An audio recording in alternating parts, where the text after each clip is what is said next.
What is up? We are live again. Hello, Vet, my friend. How are you? Skyrock Rudy, hello. Of course, I am with Giovanni and Alex. Sorry, we're a little late. We had some technical difficulties. Doing 3 films tonight. Hey. We missed last week. Yeah, we're live. Hi, buddy. Do our part. We just got him out of the Matrix, so please excuse me. Hi there. Hi. Doing 3 films tonight because we missed last week, so we added one on. First one, G.I. Joe. Yeah, that's a good one to start with. I watched Snake Eyes. Well, it is. Have you read the title? Okay, sir. G.I. Joe Origins. That comes Origins. before Snake Eyes. I know Snake Eyes is bigger, but that comes before Snake Eyes. It's G.I. Joe Orgies. Yeah, I don't know why they're gonna slap on. Like, I understand it's a G.I. Joe property, right? But who the fuck's not gonna know that Snake Eyes isn't from G? Well, like, they didn't want to get it confused with, Nick Cage and. yeah, that wouldn't happen. Nobody besides you and I remembers Snake Eyes with Nicolas Cage and the wonderful Gary Sinise. We're just talking about him earlier today. Giovanni, you got those statistics? You ain't got. I still every year I love the Easter memes. I can't wait to see it next weekend, where it's Forrest saying, "You ain't got no eggs, Lieutenant Dan," and it's like an empty Easter basket on his lap. That one always makes me fucking laugh. I one time sent a roadkill bunny with a Easter basket and crushed eggs to my cousin, and she cried for like hours. Yeah, because that's something a psychopath does. It was funny. It said Happy Easter. You sent her a dead bunny. Red flag number 1. Well, I didn't send it personally. It was a picture of Black Deadpool. That's exactly. Nobody thinks that's Black Deadpool. Everybody knows it's Snake Eyes. Yeah. By the way, so every time Black we Deadpool make would be a cool name for. We make like eggs for Black breakfast. Deadpool. I'll look at my wife and I'll be like, "Hey, how many baby fetuses do you want?" And she's like, "That's not right." I was like, "Technically, it is." Once again, red flag. I feel like this is fucking soccer, and I'm just doling these sons of bitches out. I can't give you a yellow card. We went right to red. What is installing on my computer right now? It's over with. We're good. You gotta, for one thing, I told you to stop playing. I just saw it pop up. It is the cuck simulator. Stop playing that. Okay. I want to know what it's like to be Will Smith. It's so addicting. Who's now what's it called? Suspended for 10 years. From, 10 years from the Academy? Oscars. That's a little extreme. Academy events. Is it? Who cares? It's kind of extreme. I think it's funny. I'm sorry, but like, yeah, exactly, Vet. This psychopath's over here like I sent her a dead bunny. I didn't send an actual dead bunny. There was a picture of a bunny that I found on the internet that somebody put eggs around and an Easter basket smashed. Oh, I thought you gave her a dead bunny. And I sent it to her and said Happy Easter. Okay, No, it was just a photo. It was somebody had made a photo of it with the Easter eggs and shit. My reaction, I think, for what I thought it was appropriate. Yeah, but I would never send an actual. We'll take away your red flag. You still got one. You're still a little fucked. One red card. One was taken back. Yeah, just we'll leave him alone. We'll go green card. I misheard. You yellow card. We won't kick you out yet. But if you keep equating eggs to fetuses, we're dunzos. Giovanni, why don't you give us the boring shit for G.I. Joe Origins, Snake Eyes, Covenant, whatever the fuck the rest of the title is. All right, this movie had a whopping $88 million budget. Shit. It only grossed in the U.S. and Canada 28 mil. It was a early pandemic movie, though, wasn't it? That is true. Worldwide, like, it 40 was. mil. This was in theaters when the pandemic was like, should we be worried? And then like it's in the theaters as people are like, we're worried. Like, so cut it some. It was slack. July. What was it? July 23rd, 2021. That's like in the heart. Yeah, nobody was going to fucking theaters. This didn't have any contract on it, so it was theaters only, and it was only in theaters for like a month because then every theater was like, yeah, no, we're closing. I don't know if you guys heard. COVID did really become like. Everybody felt like they were the only person telling people a tornado was coming. Yeah, you know what I mean? Like every virtue singer for COVID feels like they warned the town, and it's like, what?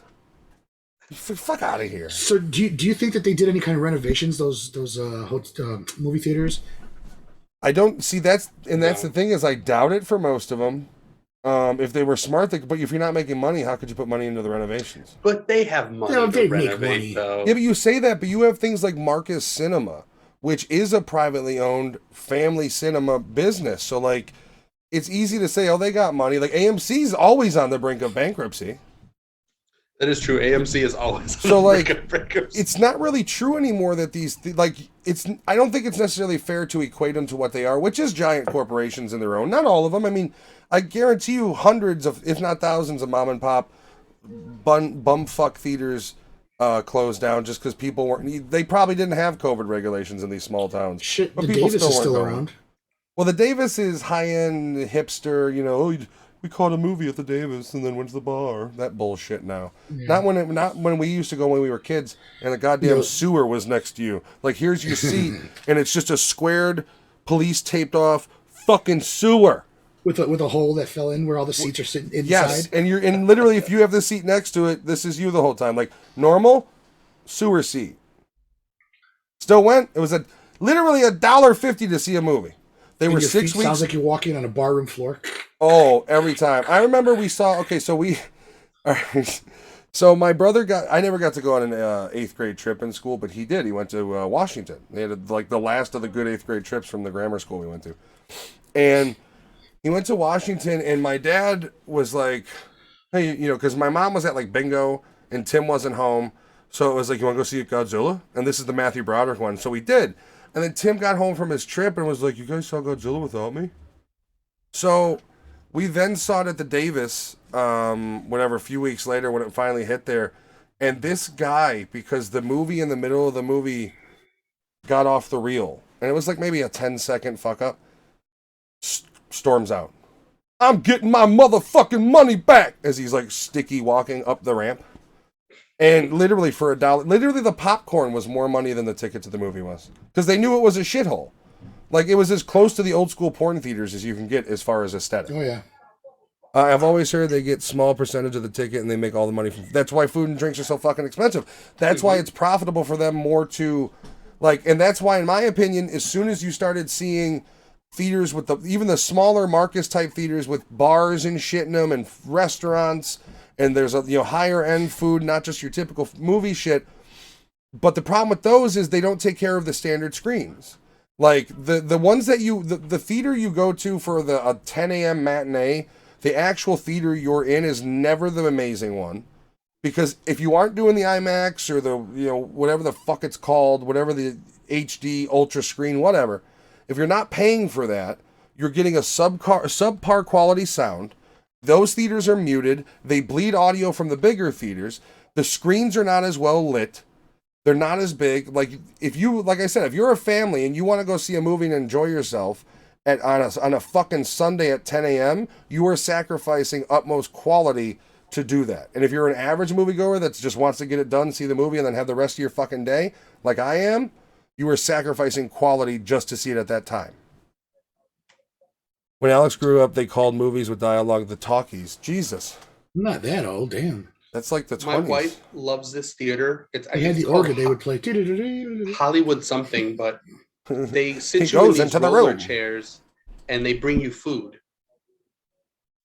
Like, so there's food, they serve you food. I fucking hate it. We were watching a movie, and middle of the movie, the waiter comes over. "Do you want anything to drink?" And I was like, "Come here." And he came in. My wife was so embarrassed. I was like, "You fucking interrupt me one more time, I'm going to kick you in the head. I'm trying to watch a goddamn movie." Nikki gifted us a sub to Vet. No more commercials for Vet. See that, and that's the other thing, right? Like, I wouldn't want that either. All right, everybody's going to pick No, on I me now about can't. my I age. can't stand that theater. Like, if I was watching a movie and a waiter was in the periph at all, "Do you want French fries with that or onion?" I would lose my shit. I'd be like, "You get the fuck, this fucking ticket was 20, get the fuck out of here." Like, I wouldn't even know how angry, like, I don't think that level of anger, I don't think I've ever achieved. What's that? You're paying for that seating area for that reason. That's why. Fuck that. And that's the where, other amount to sit somewhere else. that's what brings The whole theater's like that. the whole theater's really? that way, though. Yeah. The Fuck whole that. theater. They have the Yeah, theaters no, that I are can't. like Fuck that. that. So And it's they love like, it. Her family loves it. And I'm like, how can you fucking love this? because they don't give a fuck about the movie. Are they recliner To them, seats it's too? just- They can recline? Yeah. By the way, No. I'm sorry, I'm old school. Like, if you want reclining seats, sure. Do away or the reclining back. Give space. Do away with the leg recliners. This isn't your fucking house, okay? Make the seats wider and more plush. You don't need automatic button fucking recliners. Just sit your fucking fat ass in the seat and enjoy the thing. The whole thing you're supposed to be here. Yeah, just little people under the seats. Like, oh, what the fuck? Start kicking at it. No, those are cat. I don't want it to touch me. Snakes. Yeah, like, just sit in your seat and come here to do it like you... I'm sorry, I don't want the movie theater to try to be like my home, because it never will be. Unless you allow me to piss in my bathroom and vape in this motherfucker, it's not my house. I'm not here to have an evening. I'm here to watch a movie. What do we got in the chat going? Something, can't wait for the coffee with Nikki stream tomorrow. I've been sending her homes. Sounds weird. You're the best valid on crash. That did sound really weird. It's a weird. I've been sending her homes. The fuck? Little Monopoly pieces like a goddamn serial killer. Coming for you soon. The fuck? This hotel's been chewed on. Yeah, but you're not supposed to vape in the theater, and I'm too old to be caught vaping in a fucking theater. Like, I'm too old to get kicked out of a theater because I was vaping. It just looks stupid. It's not gonna happen. If you're gonna get kicked out of a theater, it's for like having sex or fucking fighting. So with somebody who won't shut the fuck up. Vet brings a point. They spent $80 million on G.I. Joe and there's no big name actor, which I think was the point. Also, what big name actor in martial arts? Samara Weaving. Don't you talk shit about her. Oh, She's God. She wasn't that good in this, though. She lit this movie up. What do you mean she wasn't? Yeah. She had like 4 minutes of total screen time. How are you supposed to be She good really with did, that? yeah. She had like no screen time. So, okay, here's the thing, right? The story is, the movie's an origin story, so there are definite slow parts. Now, I think the two of you and I are going to have a slightly different reaction to this movie, because I enjoyed this movie. I think the action scenes themselves are harder and edgier than the past two G.I. Joe movies. I think the fight choreography is better than that Marvel Shang-Chi movie. Some of the fights in this movie are fucking brutal, especially when they're the actual hand-to-hand. With that said, it's an origin story, so you get a lot of... I mean, how better to explain it than talky talk? Yeah. And there really isn't a terribly well-known person in this movie. I mean, I believe the Snake Eyes actor is of Samoan descent. I think so. I believe he's mixed, but Storm Shadow, I know him from some movie, but I watched so many martial arts movies and clips that I don't know what I know him from. But I thought the cast did a great job. I mean, I don't think there was any like really terrible actors. I disagree there, though. Who? Blind Master. Dude from Spartacus? Yeah, Baroness was fucking bad. That's always how he is, though. Baroness was terrible. I will say, yeah, Baroness, that actress, I was like, oh, God. The reason why I said they all did is because I forgot she existed in it there for a moment. So, yeah, she was pretty bad. So, yeah, those are the things that I took away from this as far as... The movie was good for me, too. The movie was good. I wanted more action, though. I thought I wanted more, especially being in the ninja origin way of the martial arts. Yeah, but look at Bloodsport. This movie follows the same path as Bloodsport. That's true. Bloodsport's 50 minutes of nothing. It's him dodging the military police and the training sequences. Then you get to the Kumite, and it blows off. This how I will say, I agree. Because the action I think is so well done, I could have used less bullshit training scenes and more straight like ninja fighting, also the movie was really well filmed. Like when they're in the city and they're on the rooftops and the neon lights lighting everything, like some of the cinematography in this movie was great. Wasn't the movie incredibly long? No, it was like 2 hours. 2 hours. Yeah, it's 2 hours. I mean that's not long. That's pretty normal now. I never looked at an hour and a half as like an hour and a half to me is a short movie. I feel it is, yeah. When you have a movie that's an hour and a half, I kind of get... There's a point in the movie where you're like, there's not enough time to explain all this. Yeah. Right. Like, there's a point. You get to that point soon. 90 minutes for a goofy comedy, okay. 90 minutes for any other style of movie, not okay. I think 2 hours really should be the gold standard of, like... Unless you're talking indie or if it's more of like a character study films are different because if the movie's like Sling Blade doesn't need to be 3 hours long, you know what I mean? Like Sling Blade, I think is like 87 minutes or some shit, and that's okay because it's only about him. That's how I was with Cloverfield. I was like, damn, there's like 20 minutes left, and they still haven't gotten to where they, where they can wrap it up. I was like, what the fuck's going on? Cloverfield, And yeah. Did you watch the credits until the very, very, very end? This time, no, but I have. I know what happens. Yeah. Yeah. We'll go into that. I was just asking. I do also want to go into the incredible marketing campaign that movie had. Yes. Yeah, it was good. Yeah, I don't know. And the problem with this type of movie is basically his story is, and they don't tell you this until later, but his father was a G.I. Joe member who the movie starts out with his father being murdered and him escaping, growing up on the streets of L.A. And yeah, I always hate that. Like the mean streets. That's how I know some kung fu, but not really. But I do. Yeah, who trained him? He grew up in the street fighting area. Like, is he just Is he just the dude from Old Boy who's been in a cell for a decade? Like, let's see if 10 years of fake martial arts pays off. He's a younger version of Kimbo Slice before the UFC got a hold of him. I feel like Scott Adkins should have been in this movie somewhere. So this is a kung. This is a you kung want to put fu Scott movie. Adkins everywhere. It's a modern kung fu. He's the movie. best fucking martial arts action movie actor out there. If you haven't seen him, this is Matt and this is Scott Adkins. He's like dropping everywhere. Even his bad movies, dude. Debt Collector 1 and 2, Avengement. Like you will look at him and go, okay, this is direct to DVD bullshit. But if you want to see good martial arts films, that's what you have to watch. There is no AAA good martial arts movies anymore. Like you had the Raid and Raid 2, but that whole movement is slowed to a crawl. John Wick 4 is now delayed until 2024, I think it is, or some shit like that. So it's like there is no good, like that's why even though I didn't love Marvel Shang-Chi, praise it be, because it's a fucking AAA martial arts movie, at least in some form. Yeah, it's Marvelized, but it's there. Like they don't make enough of them, so it's like you have to watch fucking, what is this movie that I've never heard of on Netflix? That's how I found The Night Comes for Us. So this is a martial arts movie, and my wife hired 2 new girls at her job, who are nerds essentially, and they recommended a movie to her. So she's trying to explain it to me. She's like, "Yeah, it's a kung fu movie with a black guy," and I'm like, "Okay, you narrowed it down. Technically, Blade is a kung fu movie with the black guy. He's just a vampire," and she's like, "No, it's a black guy." And I'm like, okay, what? Describe it to me. She's like, his hands glow. And I was like, The Last Dragon. She's like, yeah, that movie's dumb. I'm like, get the fuck out. Get out. That movie's amazing. Get out. Show enough. I would love to do Black Dynamite soon, though. That movie's just fun. That'd be amazing. It's great. Because it does not take itself too seriously. The theme song to that movie, and my alarm clock in the morning is a theme song to that movie, and she fucking hates me for it now. Yellow card 2. That's your second.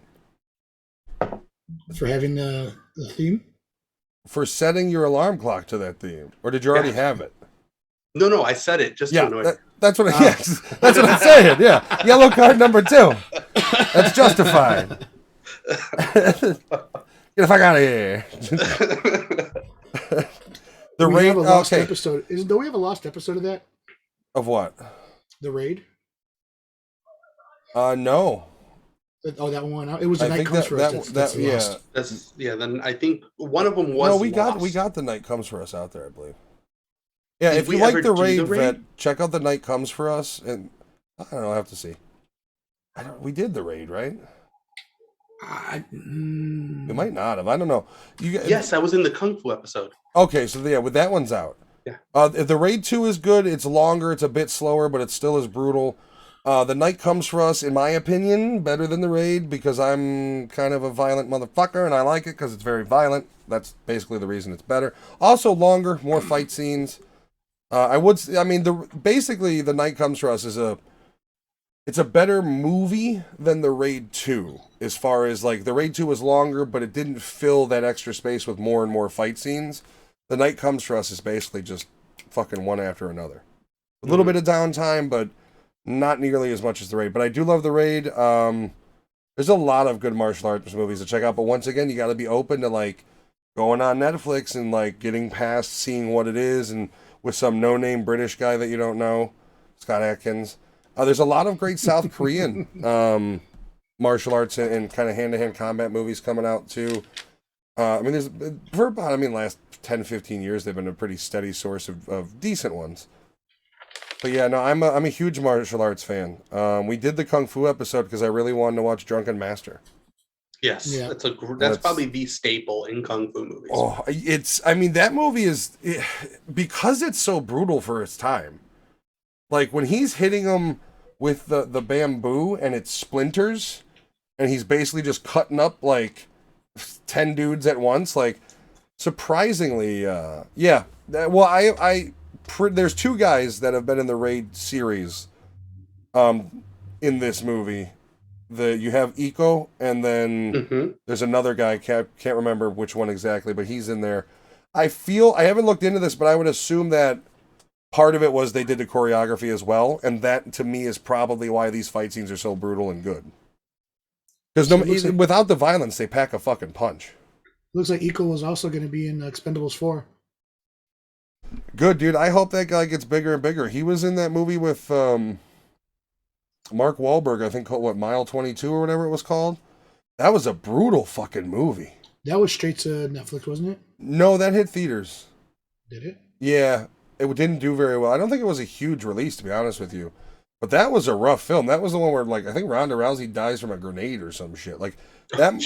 Iko's in. He's really good in that movie. I mean, there's a bunch of, like... Oh, your other one, Headshot, that you like? Yeah, Headshot. So, as far as quality, I would honestly say Headshot and at the bottom, it's good, but in comparison to the others, I'd say it goes Headshot, The Raid 2, The Raid, and then The Night Comes For Us, to be honest with you. Because The Night Comes For Us is got like 2 hours of just straight mayhem. He's also in that series, The Wu Assassins, that you were talking about. I watched Wu's Assassins. The only problem with it is the CG was cheesy and there was a little bit too much of it. The movie wasn't great at all, to be honest with you. They did it because they didn't do a second season and they left it on okay. So they did a movie, and the movie was okay. I was actually slightly disappointed in Wu's Assassins movie. The show I was into, it was like they were trying to be The Raid, but with Burn Notice cheese, if that makes any sense. Okay, yeah. Is how it felt to me. And that was a problem where it's like very inauthentic in that regard. He was also in The Stuber, which I have not seen yet. The what? The Stuber. Stuber was okay. Yeah, with Batista. Before he got all jacked. Before he got even dumber. Well, yeah, but he's ripped as shit now. For a movie that did piss poorly on top of it, it makes me laugh. The whole cast of that movie is like, even the dude from Game of Thrones is probably like, all right, I did Game of Thrones, time to enter Marvel. And then the movie just does shit. Like it just fucking drowns. I find that funny, I'm sorry. So the G.I. Joe Snake Eyes story in Storm Shadow, there's like so many of the different lores out there. I remember the one where they're actually brothers, and then they grow up and then they start hating each other. And then this one's actually where they're like two people that meet each other and like become that brother type characters. I didn't mind this version of the story only because it gives a reason for like, because I believe when they in the storylines where they were brothers, the main separator was jealousy, right? Like Snake Eyes was the best and Storm Shadow was. Yeah. So I like that they didn't go that route. I also like the fact that, and spoiler alert, obviously, to the end of the movie, they give Storm Shadow a reason for being so fucking like whatever.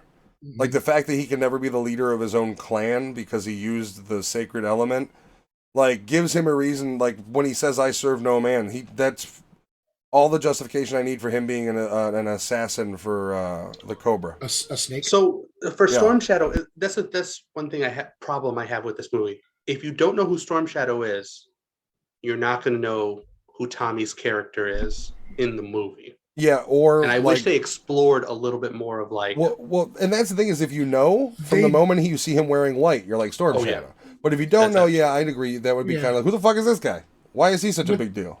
But they did throw it out there. They did make a reference to like you're like a storm in the shadows. Did they really say that? Yeah. Oh, that's terrible. Yeah, it I'm was glad bad. I must have been looking at my phone or something for a minute on that one because I don't fucking remember. That's terrible. Whatever my score is going to be, it's slightly less now because of that. I fucking tell you that much. But they did that throughout the movie. They kept throwing like these little quips out there. Well, They like with kept the giving snake, reference to- everybody says Snake Eyes at some point in the fucking movie. yeah. Like it was like, oh, Snake Eyes, and it's like, yeah, we get it. His name's gonna be Snake Eyes. We all fucking know. But even what's it called? Scarlett says it. She's like, "Yo, Joe." Like she throws that in there at a certain point. Yeah. The Baroness does something. She says something. I can't remember what it was because Now- I don't like her. Don't you talk shit about Samara Weaving though? She is a golden god. No, she was. Samara That was Weaving Scarlett can do was. no wrong.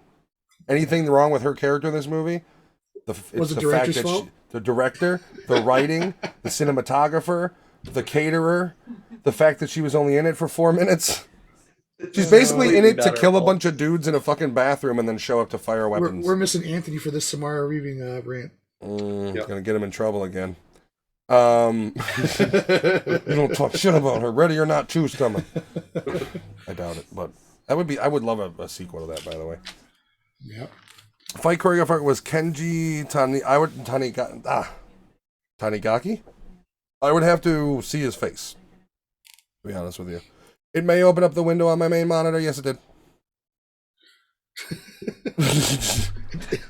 So, what did you guys like about the film? I know we're talking a little bit on the negatives. Like I said, the story for me was actually pretty good. I enjoyed it, and the action was good for me. Yeah, the action, the story, the costume design. I love the set pieces that they use. The cities, the slums, the tribes castle area. Like it's all beautifully well done. Like I love when they do that shit. The CG snakes need a little work though. Yes, they did. Yes, they did. Some of the CG in this movie in general needed some fucking work. Yeah. It did, but it showed the worst when you saw those snakes. Okay, so real quick, right? I know this guy's face. This guy's been around long enough where he's been in the back of, like, he's been one of the dudes that gets kicked in the face by, like, Jet Li, Donnie Yen. He actually did stunts. Remember that movie I told you about? The Enter the Fat Dragon that I bought? Yeah. He did stunts for that. So he was the, we'll just start with, oh, he did it. No wonder Big Brother was so good. This guy. So I think Matt needs to change his pants. I do. So check this out. Happened. Well, the fact that he did I know his style so well that I can call it out on the spot because he did. So the Big Brother was the Donnie Yen movie where I was like, yeah, it's like Kindergarten Cop with brutal fucking action scenes. And then the Enter the Fat Dragon was like a goofy movie about a Chinese cop who gets dumped and gets fat, and then he gets fired, and then he comes back to he's the only one that can solve the case. Dumb as far as fat suit. Yeah, he did. Legitimately, he has a fat suit on. Dumb as far as story, but goddamn, were those fight scenes brutal. Just the way, and if you watch it, you'll understand. But the brutality without the blood, because it was PG-13, it wasn't rated R. It's not blood. It's just the impact. This movie had shit where he would kick him and it's almost like when video games first started having destructible environments. You're like, holy fuck, the wall collapsed. It's that sort of thing. I did not. I fortunately have not been kicked in the. I mean, he's so small though. Jet Li. How bad do you think a kick to the face by Jet Li would be? Realistically. Probably pretty bad. At this current age, though, I'm not talking in his prime. Oh, it still might hurt. It'll hurt. It still might hurt a lot. Yeah, it still might knock your fucking teeth out. Spitting chiclets. All right, he was in stunts for Blade 2, which makes sense because he's a longtime Donnie Yen worker, and Donnie Yen was in Blade 2, so I'd imagine the martial arts scenes for Donnie Yen in Blade 2, he was one of the stuntmen because they work so closely together. He was in Snake Eyes. Yakuza with the eye patch. He's always a background dude. Killzone's another good one. I think he did Flashpoint as well, I want to say. Anyways, if you like this guy's style, check out all of these type movies. And it's all this I believe they're from Indonesia. It's this whole Indonesian crew that's coming over, and they brought kind of this new, really gritty martial arts fight style to movies, and I'm just so happy that it's infecting the action movie world in general. Like pretty soon, you're gonna see Michael Bay movies with this level of fighting in them because these guys are just gonna fucking spread. Not Ambulance with fucking. I was about to say, not if he keeps making movies about fucking ambulances. With fucking Jake Gyllenhaal. Literally, the movie wasn't even out, and he's like, "Yeah, some of the CG in this movie shit." It's like it's your movie, and he's just like, "Yeah, I directed it, whatever." It's like, what are you fucking like? That's acceptable for the Netflix movie, but it's not acceptable for the one that's going to theaters. Fucking Michael Bay at this point, he falls asleep on money. So he's like, I don't really need it. I have 18 Transformers movies that I directed. He likes his cigars with $100 bills. Basically, Michael Bay has never, in the past 30 years, has not had to worry about paying a bill. Just put it that way. At this point, the bills are paying him. Yeah. He's even the house that he bought. Like he's now it's the interest in property values going up because Michael Bay fucking lives in it. The guy who made Transformers, yeah, that guy. I mean, I love him. Like I think Bad Boys 2 is one of the greatest action movies of all time. But like he's also made things like The Island. That's Ewan McGregor and who was the woman that was in that movie? I thought you were talking about the fire trucks. I was like, yeah, that's me. That shit was fucking loud. Fires Don't Wait for No podcast. Scarlett Johansson. Was she in that one? Yeah. That would make sense as to why I didn't like. I don't like Scarlett Johansson. I think she's just I don't know, like, I get it. She's attractive. Do you not but like Scarlett Johansson, or do you not like Scarlett Johansson the way I dislike Brie Larson? I don't like Brie Larson at all either. She's a vegan. Scarlett Johansson. But Scarlett Johansson, just like I feel like, just on a person level, like she was way too aware of how attractive she is. So like, and she's like got a dumpy personality. Like that's the thing is like, yes, she's attractive, but it's also like, what are you gonna fucking talk to her about? And she portrays that level of character in every movie. Like she never has a personality. Why does Crash say he loves her? So Crash is modern day Jessica Alba. I wonder Alba. why. Crash is all yeah. It's got nothing to do with her ass, right? Are you two going to fight the fire and salvage the house / steal the money? What? Ember. Oh. Because when we were playing Ember, we were stealing. Yeah, dude, that's a real decision you have to make because those neighbors get pissy. I don't know if it bled through, but like 2 fire trucks just blew by me, and it was really fucking loud. That it was I can hear it through. Then there's that other firefighter simulator game that I haven't streamed. That it's like you got to drive 4 miles to the fire. So it's literally your first like 5 minutes of gameplay is like, all right, we get it. Making sure you don't fucking tip over. I do have a question about Snake Eyes in this movie. In the lore in general, in G.I. Joe, did he ever talk? No. I wish the way he took a vow of silence in this movie was because he brought dishonor to that clan, and Tommy left, and when he's like, I'm gonna vow to bring him back. Yeah. I promise, I'll take a vow of silence, or I'll give my voice up or something. Like I wish he had to give something up. When he did this, when he put on this costume here, I thought that's what he was gonna do, but then it just fucking. Well, but why would you do that at the end of this movie? If they would make this movie presumably expecting a sequel.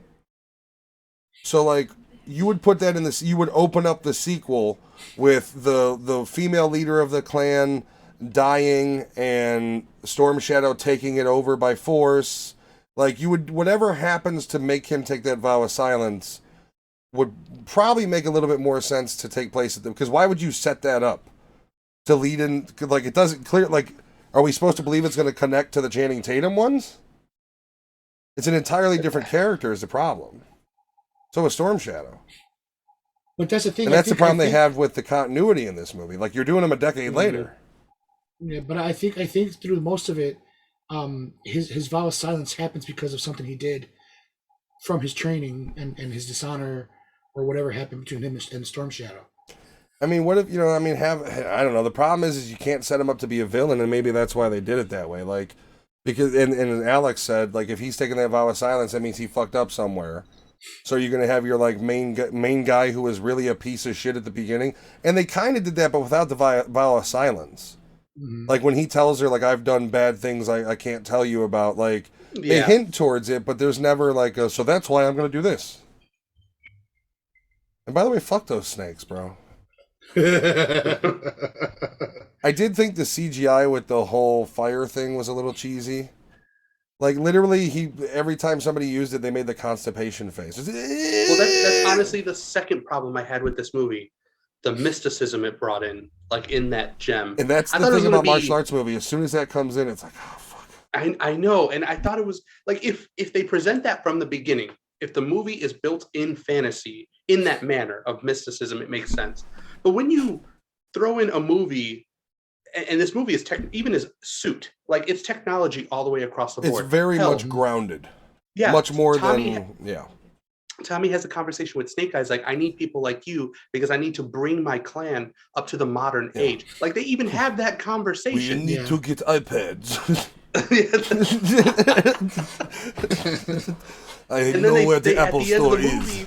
They bring in a magic gem. I thought it was going to be a technology-based weapon that they created and thought we could never use. Well, see, that's the thing is like, and that's what could, and here's the thing, they basically recruit him or try, they don't ever say whether he's part of the Joes or not, do they? They just kind of like, hey man, your dad was part of us, you sure don't want to be part of us? Like, but they don't ever make it conclusive, so like the whole thing is you have something happen. He said when he finds Tommy, he's going to come back and he's going to become a Joe. Yeah, so you have Tommy then go work with Cobra, and basically Snake Eyes is like, aligns up with the Joes, and then that's how he becomes full part of it. Maybe you have him kill Storm Shadow in the sequel. That's his vow of silence. You end off the movie like, I mean, how long are you going to keep the Storm Shadow villain? Oh, at some point they do become acquaintances again and shit, so... Or whatever, gravely injure him, but as of right now, there's nothing in the origin at all to make him vow of silence. Like, they would have to think of something for the next movie, but doesn't sound like they're getting it, being the financial failure. Which I'm disappointed with, because I think these guys, the guys that are doing the guys that are making the movie, the choreographers, the cinematographers, like, they made a good film. They're all good, yeah. It wasn't a bad movie by any stretch of the means. Too much a really good movie. It was a lot. Too much training, too much, that sort of shit. We need Devo. And I also thought the same thing about Wolverine, the one that's set in Japan. Suffered from the same problem, needed more action, where it's just, I'd argue that movie was slower. I still like it, but like, and the nice thing is like, each one of these movies that goes to these countries, like, has a different take on it too. Like, Wolverine didn't have a whole lot of like nightlife neon shit. If so it's like, I do really like the overseas movies with this sort of budget. I just wish it would have succeeded. And I mean, I would hope that they end up doing a sequel, or they do a G.I. Joe movie that includes this version of Snake Eyes. Because, Ray Stevens or whatever the fuck his name is, who did it last time, who played Darth Maul, he's not coming back. They didn't invite him back, so... Isn't he a bit old? He is at this point. I mean, he's still probably in great shape, still probably practices martial arts, but he's got to be... But he's not going to be up to mid-late 50s? With all these other young guys. Mm-hmm. No, probably not. I mean, I don't know what he's like as a legitimate martial artist or not, but let's be real, like, Snake Eyes fight scenes were decent, but Darth Maul, he didn't really do much besides your standard choreography. I don't know if it was the makeup deteriation on his face, but he looked like he was already at that age where he's not young. Old. At this point, he's got to be in his mid to late 50s at least, if not older. Find out. You guys want to wrap up Snake Eyes and then give it the hot dogs? One more thing that I wanted to say. Marvel was the first one to use G.I. Joe characters in fucking comics. They had fucking actual crossovers with Marvel. Who owns them now? Is it the Mattel or whatever, the toy brand? Well, no, that's how they started. I don't know if they... I don't know who owns the brand now. I'd imagine it's got to be the toy manufacturer, whatever one owned them. Because isn't that the whole reason this whole thing, the cartoon started? Or is that He-Man, or both? It started as... wasn't it He-Man that started as a... No, it was G.I. Joe that started as a toy. No, I'm pretty sure it's He-Man that started as a toy, and they did the cartoon around it to market it. But G.I. Joe may be the same, though. I mean, well, G.I. Joe started as, like, actual legitimate military... Like, you didn't have Snake Eyes and shit. You had Vietnam Soldier number 47612 with the little helmets and the fake fuzzy hair. I had one of those I was never allowed to open. So yeah, Ray Park is 48. He's going to be pushing 48. Yeah, I mean, he could probably still do some cool shit, but You kind of, I mean, you've made a whole fucking movie with this guy. Use him. I mean, I haven't seen him in anything else. Okay. Final thoughts and hot dogs, Giovanni. I love the action in this movie. The action scenes made me want more, and I will say that they were more brutal in this movie than the original G.I. Joe movies. Yeah. I think the original G.I. movies kind of goofy. leaned towards the technology and the goofiness. Yeah, little too mainstream, like PG-13. Like, they were cool, but they were like action scenes on the level of a Transformers, not a martial arts movie. Yes. Can you imagine if Jada Pinkett Smith was in one of the G.I. Joe movies? No. Keep his name out your fucking mouth. Or her name. Keep her name out of your fucking mouth. 10 years. What's her code name? Alopecia. What? Oh, that's a good one. Then Ricky Gervais caught flack for saying it's not a disability. Yeah. What does it disable you from doing? He's kind of disables right. you from growing hair. Like, Yes. you want a handicap fucking parking thing because you fucking can't grow hair? Okay. Totally, yeah, sure. Go on, I did enjoy I this think movie. He-Man, Like I G.I. said, Joe, and Transformers were all based off of toys. That would make sense. Fucking Yeah, 1980s was about the cash in. that's true. Go on. Set pieces were great. Costumes were great. The acting was good. Martial arts was awesome. Like I said, when you throw mysticism in the end, it gets a little weird if you don't start with mysticism. Yeah. Also, the other Joe movies didn't have anything to do with mysticism, really. It was all It technology. was just Cobra being fucking Cobra. In those movies, and I didn't like the girl who played Baroness. I really don't like her. You know, she was pretty goddamn bad. This is still a solid 3.5. I enjoyed the movie. I enjoyed it for what it was. I went in not expecting too much. It's a great action movie. A lot of origin. I do agree with Matt. They need to dumb back the origin a little bit. But I feel like movies that take place in, China, Japan, Korea, Indonesia, they kind of dip into that origin pretty heavily. Like, especially when you jump into any kind of clan lore, was lineage, any kind of lineages of any kind. Yeah, they tend to dip into that pretty there's heavily. I don't know. I just wish the use of the CGI would have been like and that was the thing, is the practical effects that accompanied it were really good. Mm-hmm. Like everything catching on fire and shit. It's just the whole like as he's holding the rock. I don't know. I thought that was just dumb. Like, I like the movie, but I'm watching it. I'm like, what is he gotta take a shit? What's your hot dogs? The Jewel of the Sun. He said 3.5. 3.5.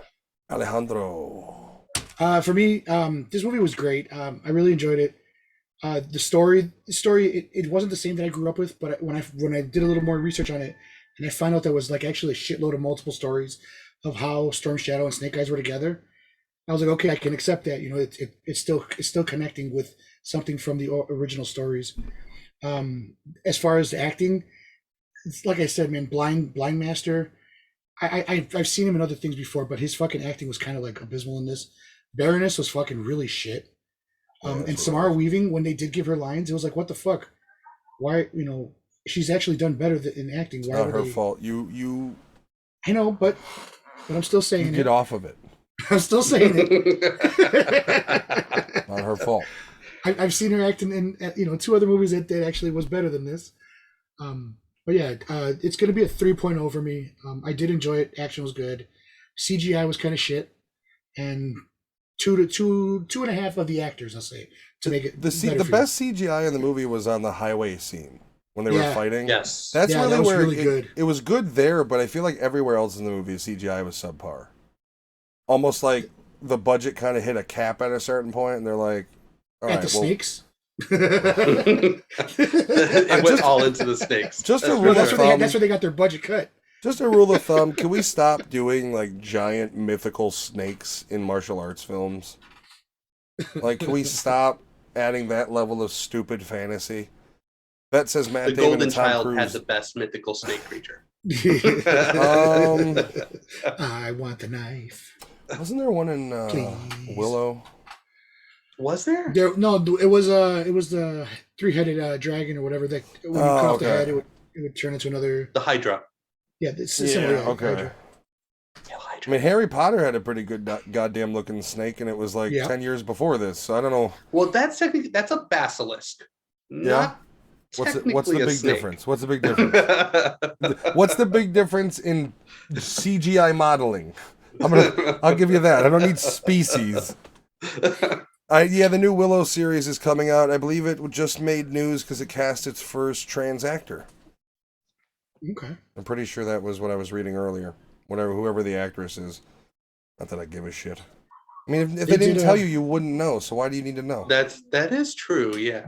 They did a whole thing where Warwick Davis went out to introduce the cast, and he kept telling everybody, "I'm in this movie," and everybody was looking at him like, "Who are you?" He's like, "I'm in the original movie." Like it was like one of those running gags throughout the whole thing. Warwick Davis doesn't get enough credit for being like 18 different roles in Harry Potter.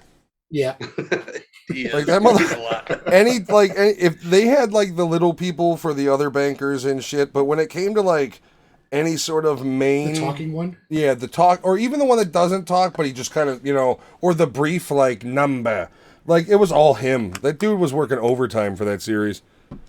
All right, I like this movie. Good action film. I agree. There's too much origin. I agree. The CGI shit. Acting overall isn't bad except for Baroness.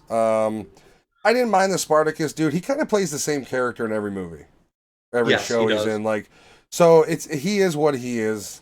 I don't know. He's like, I don't hate him, but he's no Nick Cage though. He is not.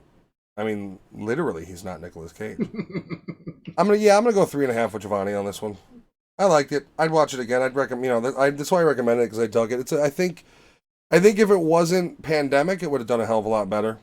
Probably. I think it would have potential for being one of those like CGI Joe. It's not bad, and like people would have gone to see it just through that because they're expecting a hot mess. Do you think if they had a digital release, you think it would have done a lot better too because people were at home? I don't know, man. It's all about the numbers. Like I don't know. Like I mean, and that was the other problem is by the time it hit digital, people forgot about it. People are like, "Oh yeah, that wasn't." Like I remember when it hit digital, I was like, "Oh, it's already on digital, huh?" Like I forgot that even came out.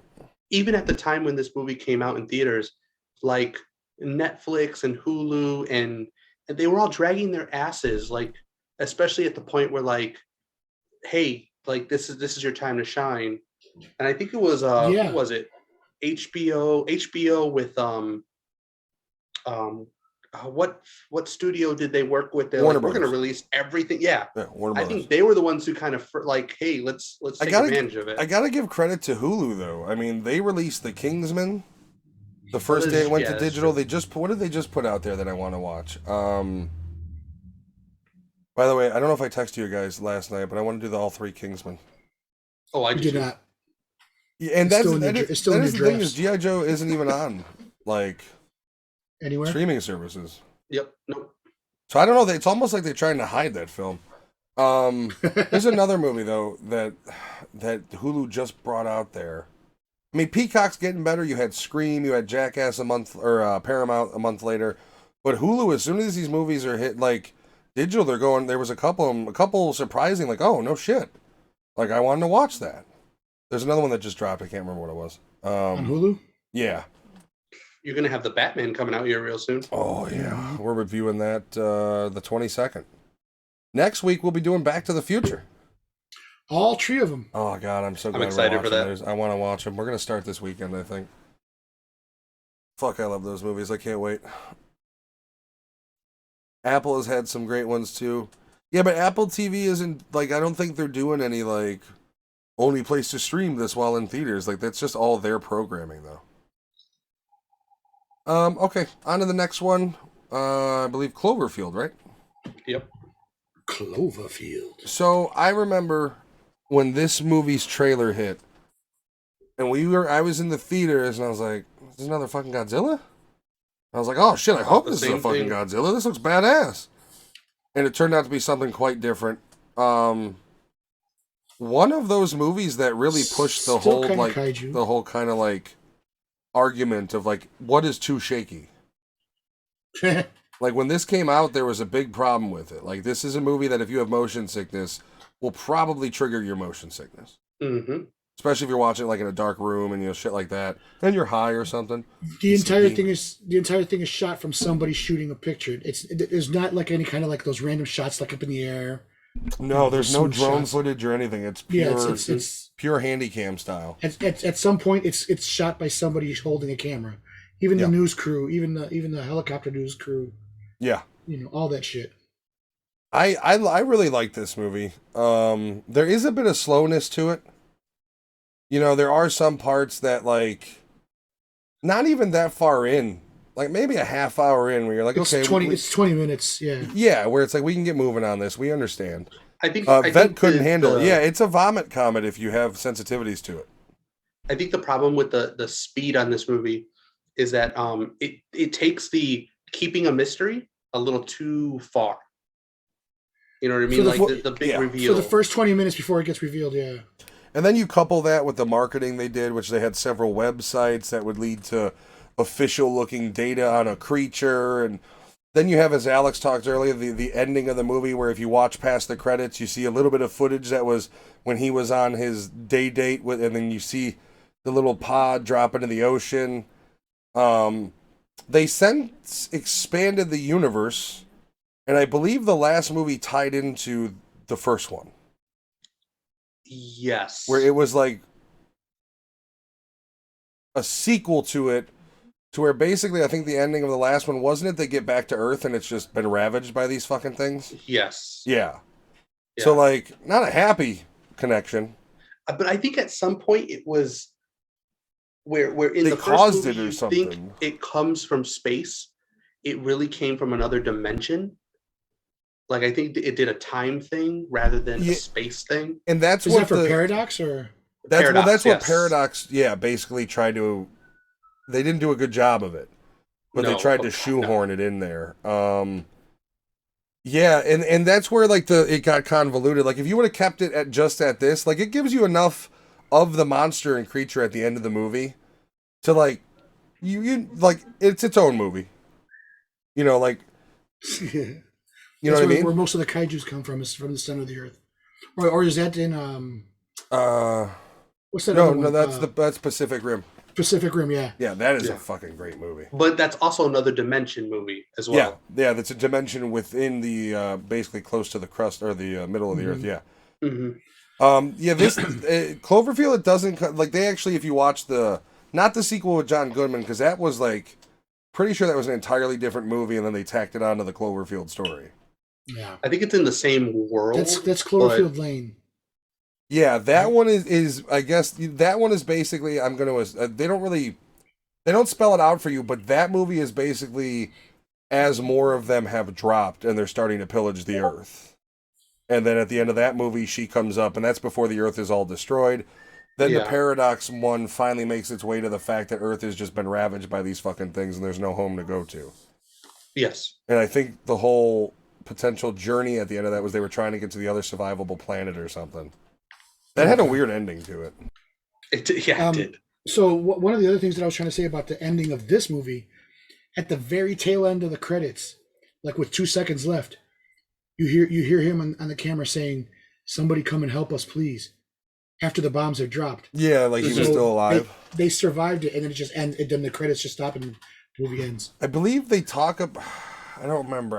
I feel like there was a reference to the originals about them dying. So I have not seen Paradox, but I've seen the other two. I've seen T.J. Miller. Yeah, this is one of his first main roles. I like T.J. Miller. Yeah. That was when he was okay with playing the husky bro character, and he wasn't all pompous. Although I think Hollywood kind of bit-slapped him, and he kind of changed his tune a bit. Like, for a while, he was like Mr. Hollywood, and then he got let go from Deadpool, and then now he's like, nah, man, they fucked me over. Yeah. But he did play a real thirsty character in this one. Like, he was like all for fucking Marlon. Yeah, he's total like college bro guy, which I find funny being T.J. Miller. So the reason, I think one of the reasons this is a good choice as well is because, frankly, it's not going to add a whole lot of time. There's not a ton to talk about. It's a monster movie, and frankly, Pacific Rim did the monster action better. However, when this came out, I loved it. I saw it in theaters. I don't have any of those kind of sensitivities, so for me, there was no problem ever watching this. I think this was one of the... It came out in 2008. Yeah, it's not new. It's old, technically. No, I'm talking as far as like September 11th and shit and all that stuff. Yeah, it's blowing up fucking New York and shit. Yeah, and that's one of the things, like, I think there was a Super Bowl spot that it ran or something, and it freaked people the fuck out. It probably showed this scene right here where the fucking... where the Statue of Liberty's head gets thrown. Yeah. And I think that's what it was, is people saw the trailer on TV for whatever reason. It was like, what the fuck, again? And, like, this was... idiots, but, yeah. This was at the golden age of where people were just getting into the found footage, and we wanted more Godzilla, and it just hit that niche for kind of both of those points, if you like those types of movies. Yeah. Yeah, it is. I think it's a great found footage movie.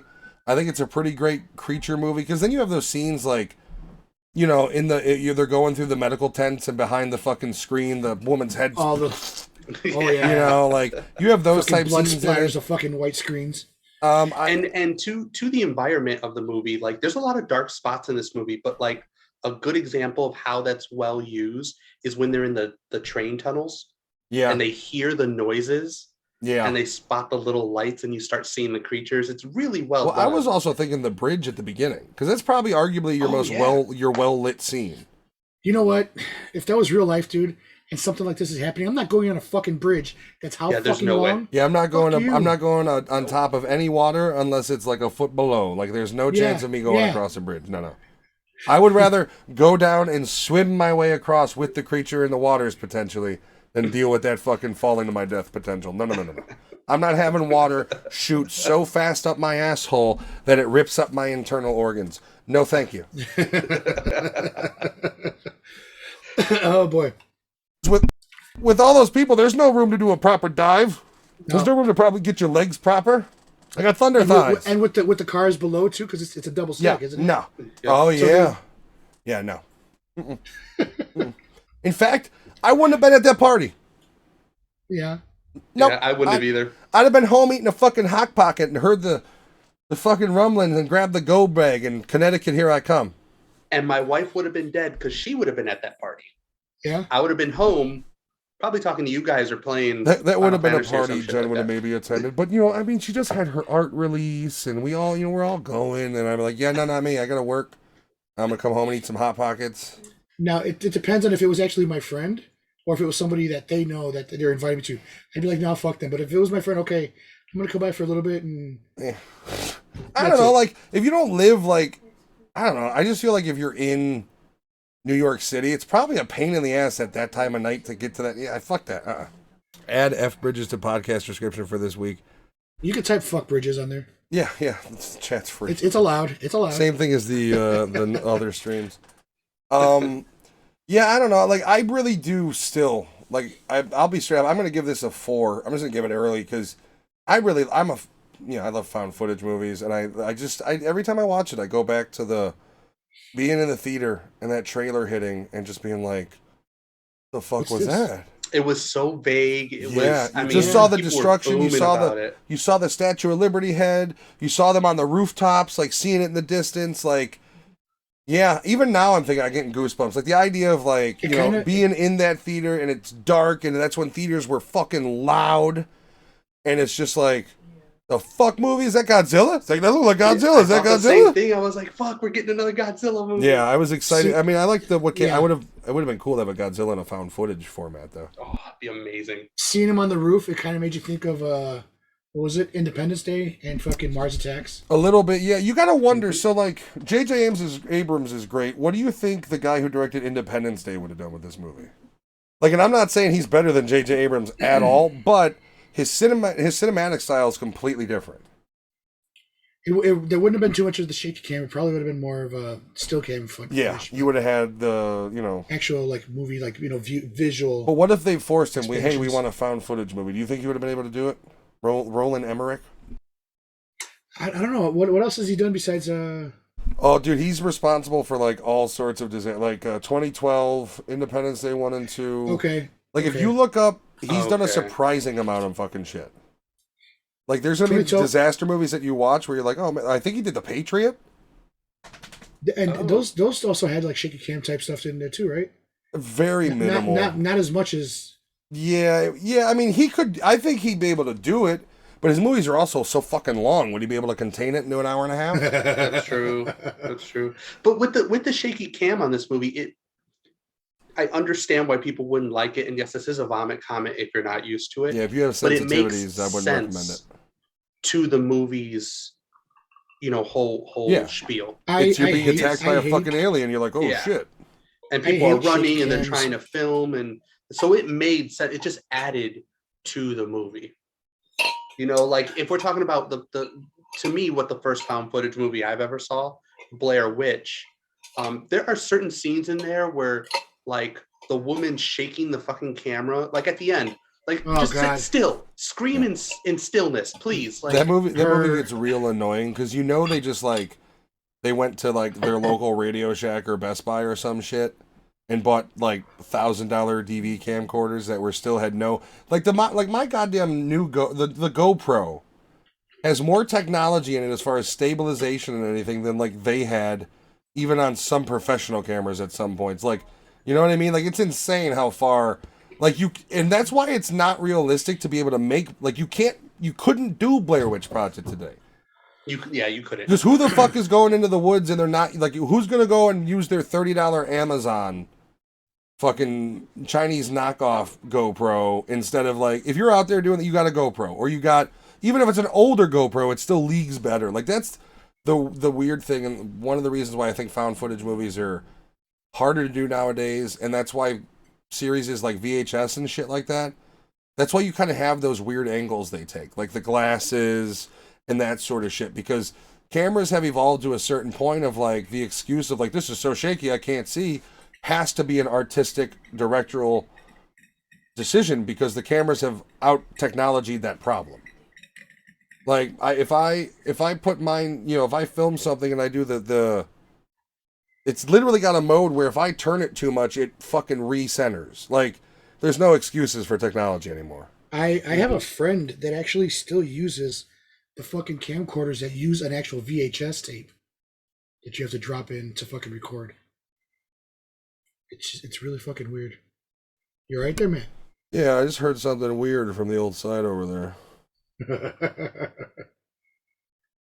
That's not true at all.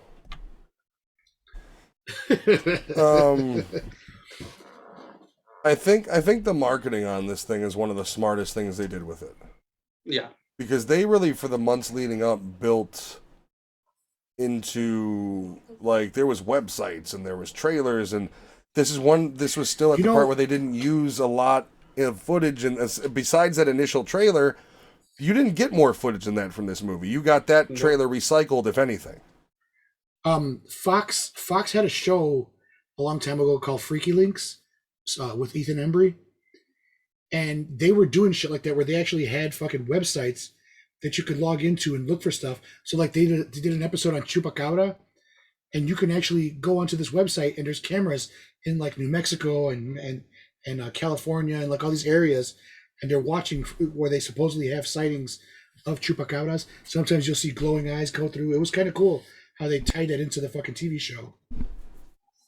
And I thought that was pretty cool how they did that shit. I watch it because it's Fox. I watch a lot of those this streamer from Asia goes into this haunted home and those type videos.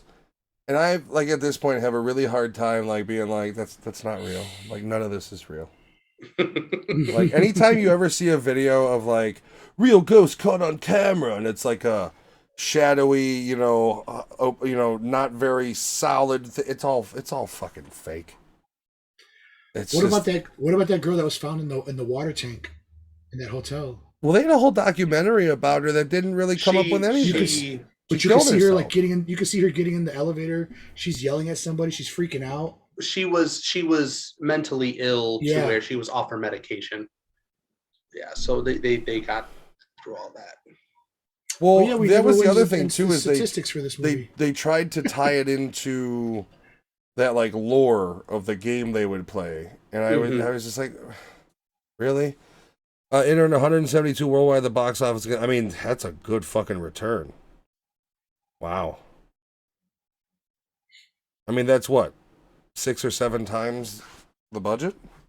There's 25 mil for the budget. I mean, this J.J. Abrams, how established was he before this? He had done Lost at this point, right? Let's see, JJ. Like, I think he was either doing Lost or had done Lost. I think Lost was out before this. Wait, was he a producer? Because he's not showing up as director. I thought Abrams did direct this. It's Matt Reeves. The Batman director? Really? Didn't Matt Reeves just direct the Batman? Yep. And the Planet of the Apes movies? Yep. Damn, dude, that guy prints fucking money. Think about how many millions of dollars he's earned from his movies. So I think he was just a producer of this. That makes sense. Bad Robot. I mean, he did kind of put this was the era of him putting his name on shit, wasn't it? Yeah. Yeah, producer, Lost was J.J. Abrams' big break. Lost is what really got him the name he's got now. Also, Super 8, which we'll go into in a minute, is just a great fucking movie. Yeah, so good. Any more key facts, wrap up, and then numbers on this one? I already gave mine, of course. We'll go with Alex first. I'm gonna go with a 4, despite the shaky cam footage that I normally can't stand. I was okay with it. Like I said, the first time I watched it, I didn't like it because the way I had my room positioned when I first saw it at my old place, I was like fucking 5 feet away from this fucking 70-inch TV. Now I'm actually sitting about fucking 10 feet away. See, that's watching. The thing is, I don't know why that shit doesn't bother me. Like, well, I VR, I was worried about. Nothing. Yeah. I can play for fucking hours.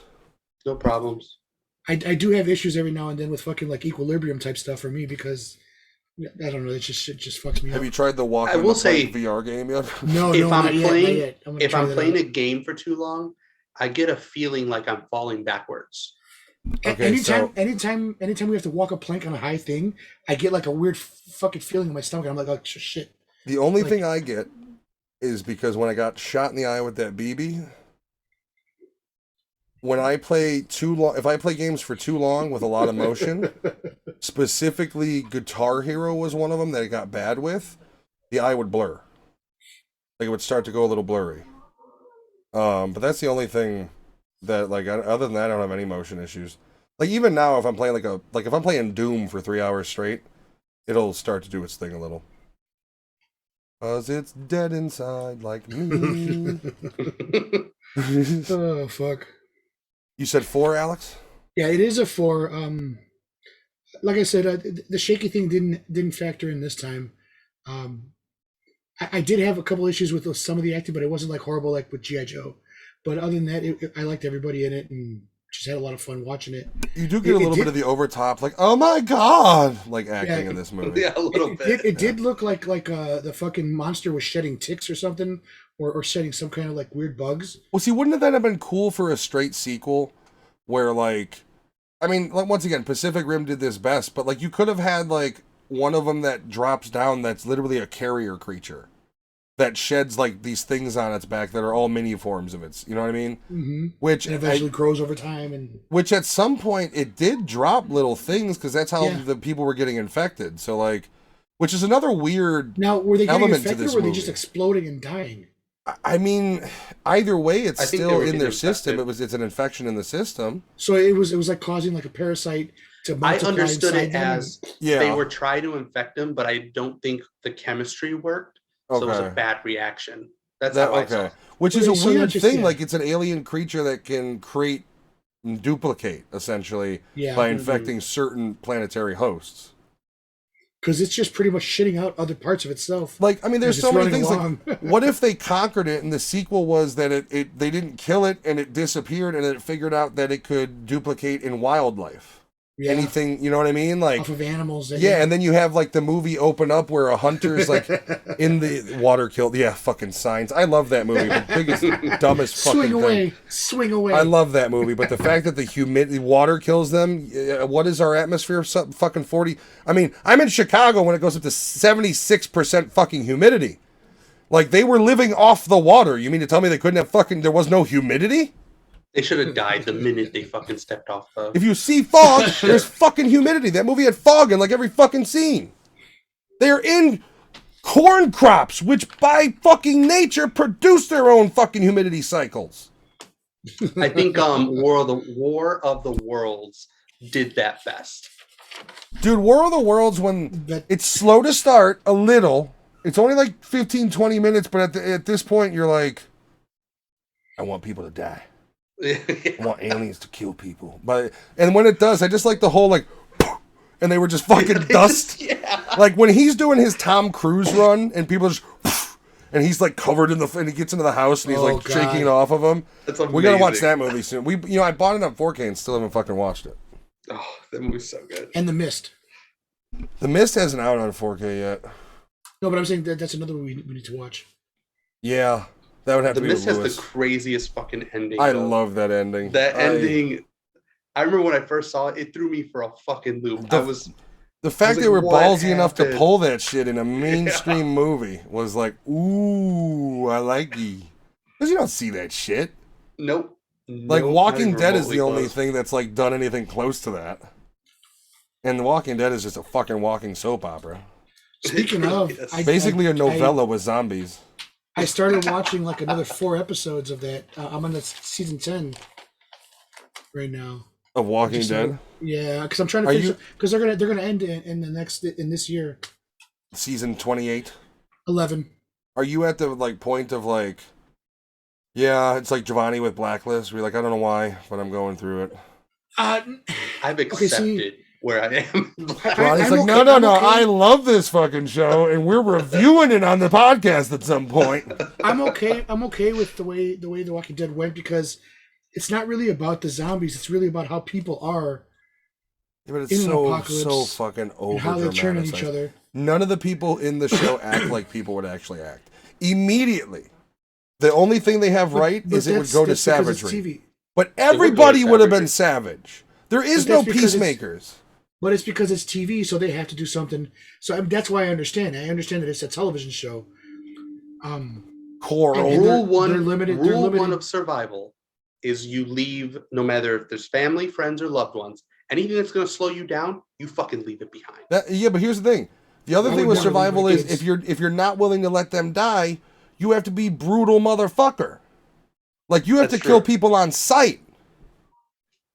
There is no like oh no, we can maybe trust these people. It's Rust, baby. Like real life apocalypse is Rust. I don't care if they're naked and all they have is a stick. You shoot them or stab them to death. Man, catch up with chat real quick. I'm a little lost there too myself. I don't know what they're fucking talking about. I'm trying to figure out what Bet was I'm saying gonna about try to War of the Worlds decipher. with me. Yeah, I don't know what you have to say what world. Oh, because of the age. So the original or Oh, Tom that's Cruise one. radio. Fuck off. Well, they Bet. did that one in the black and white one though as well in the late 50s, early 60s. The Walking Dead that kept walking even though they clearly walked past the show's demise. I mean, the only character that was any sort of realistic was fucking Michonne. Like, first thing you want to do is have a sword. They walk slow. These aren't Dawn of the Dead zombies. Like, why are we worried about guns with them? Yeah. Save the ammo for the people. Because once again, if you're going to survive, you better be ready to kill a lot of fucking people. Once bodies start decaying, it's easier to cut through their necks than it is to fucking put it in I the mean, brain. I guess you don't have to waste the bullets on the people because people are eating so little. They're they're frail. They're not hydrated. Probably you can probably cut right through that easily too. I mean, frankly, Best zombie skit was done by Keenan and Peele. The racist the zombie. racist zombies. What the fuck? That's a good one.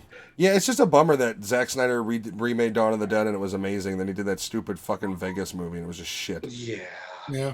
Stupid movie. With the flares. I watched that after you guys reviewed it, and I was like, what the fuck, dude? Why is half of the fucking image blurry? It This makes isn't no depth sense. of field. This is like my lens popped out of my glasses. Like, what the fuck is I don't going on? understand what he was trying Did to you do. give your numbers yet? I did not. Go on, sir. It's an easy 4.5 for me. The only reason it's missing that 0.5 is because it is a little slow to get going. For a movie like this, it should pick up a little bit quicker. But I love, like Matt, I love found footage movies, and I'm a sci-fi buff. Have you seen Troll So- Hunter? Yes. Oh Okay. God, I love that fucking movie. Okay, yeah. That movie's we have to review that movie. That movie's Yeah, I agree. amazing. I haven't watched agree. it, so I agree. So good. I've always wanted to watch. Isn't it a foreign film or no? Yeah, it's Norwegian. Yes. Yes, I would it's definitely so fucking recommend good. watching it with the subtitles if you can. as I do any movie that's subtitled or dubbed. There's just a certain authenticity in the way the troll hunter dude himself talks that you don't get in the dubbed version. No, yeah, I agree. I think we should probably include Lewis on that one. In fact, suggestion, even if he doesn't want to be in it, fine, easier for us to do the scheduling. Troll hunter and hobo with a shotgun. I only say that because the connection is I saw them both at the Music Box Theater on the north side. Alex should love hobo with a shotgun. That goes back to the old Blood for Blood with style Rutger days. Hauer, man. Blood for Blood. Or no, man. Fuck Blood for Blood. Blind Fury, man. He's the blind kung fu guy. Oh, that was at his later stages, yeah. And then, actually, Hobo with a Shotgun was later. Oh yeah, Hobo with a Shotgun. Blind Fury was before that. Oh wait, Blind Fury is on what 89 or some shit. Yeah, that was before. It's that. out there. It's up there with Remo Williams. The Vast of the Night vet says. You like Remo Williams? I love Remo Williams. Oh, he's so fucking bad, stupid. Dude. He's like so that stupid. guy did that movie, and then he became the football coach for every Disney TV show. like that was his role from then on air. When I see Remo Williams, I think of Buckaroo Banzai, which is another fucking Tom Welling. Like, isn't the guy who played Remo Williams? Didn't he do a lot of work with the Farrelly brothers? That was the fucking RoboCop, dude. What? Tom Weller. No, Remo Williams is not RoboCop. No. Buckaroo Banzai. Oh yeah. Yeah, what was that other one he did that was really good? That other sci-fi one that was like good for what it was. Tom Weller? His name's not Tom Weller either. Or well, whatever. It's like, god damn it, I can't remember his name. What the fuck is his name? Vet, what's RoboCop's real life name? Anyways, it was the one where he had like the covers like him, and it's like a ripoff of Running Man almost. He's got like his laser. I can't remember what it's called. Did you guys watch Sons of Anarchy? Yes. I did. It was amazing when he showed up. No, not the character's name, the actor's name. Peter Weller. Sorry, Peter Weller, yeah. Him in Sons of Anarchy was amazing. As like the Irish like bakery owner dude that controlled the docks. Speaking of, he's actually in one of the guys from that is in here. From what? In Cloverfield. Juice. Juice is in here. Oh, Juicy's in here? Yeah, in Cloverfield. Poor Juicy.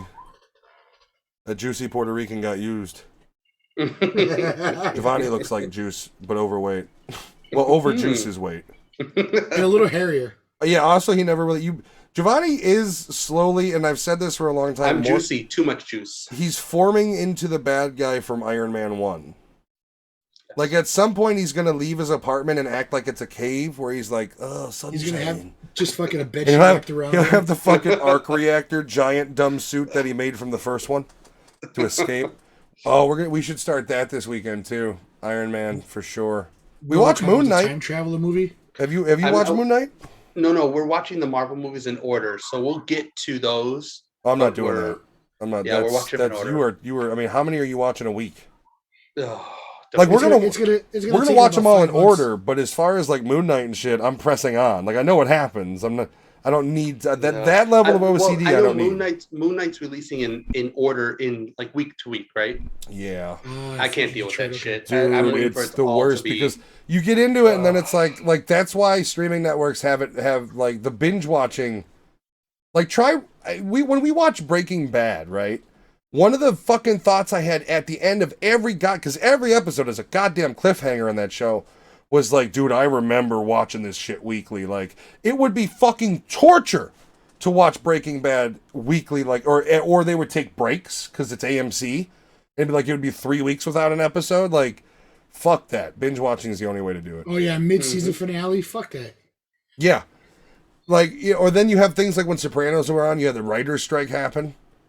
Or if you're watching Burn Notice on USA, it gets preempted for the dog show. It's like, I love the dogs, but I don't want to watch that right now. That's why you got to just go to... I think Burn Notice is on Prime now. It's either Prime or Hulu. And if you've never seen Burn Notice, it is a great show. I believe Prime has it. It's basically what saved Bruce Campbell's career. Yeah. He was down in the dumps. I mean, he did like Bubba Hotep and all that shit, and then he aged out. Nobody wanted to deal with him. I love Bubba Hotep, though. I do, too. It's such a great... If you haven't seen Bubba Hotep, watch it. Just go find it and fucking watch it. There's awesome. pus coming from a penis. You gave 4.5. I'm going for... Was it Danny Glover in there with him? Who was the guy that played with him? No, that was Osmond. What's his name? Okay, I know his face. He was JFK. They dyed his skin black. Yeah. Dawson's Creek, you are wrong, sir. Yeah, 4 on that one. Let's get to the final one. The best movie, I'd say, out of all 3. Yes. Really a super duper film. Super 8. Giovanni, you got the statistics? I do. It's a $50 million budget.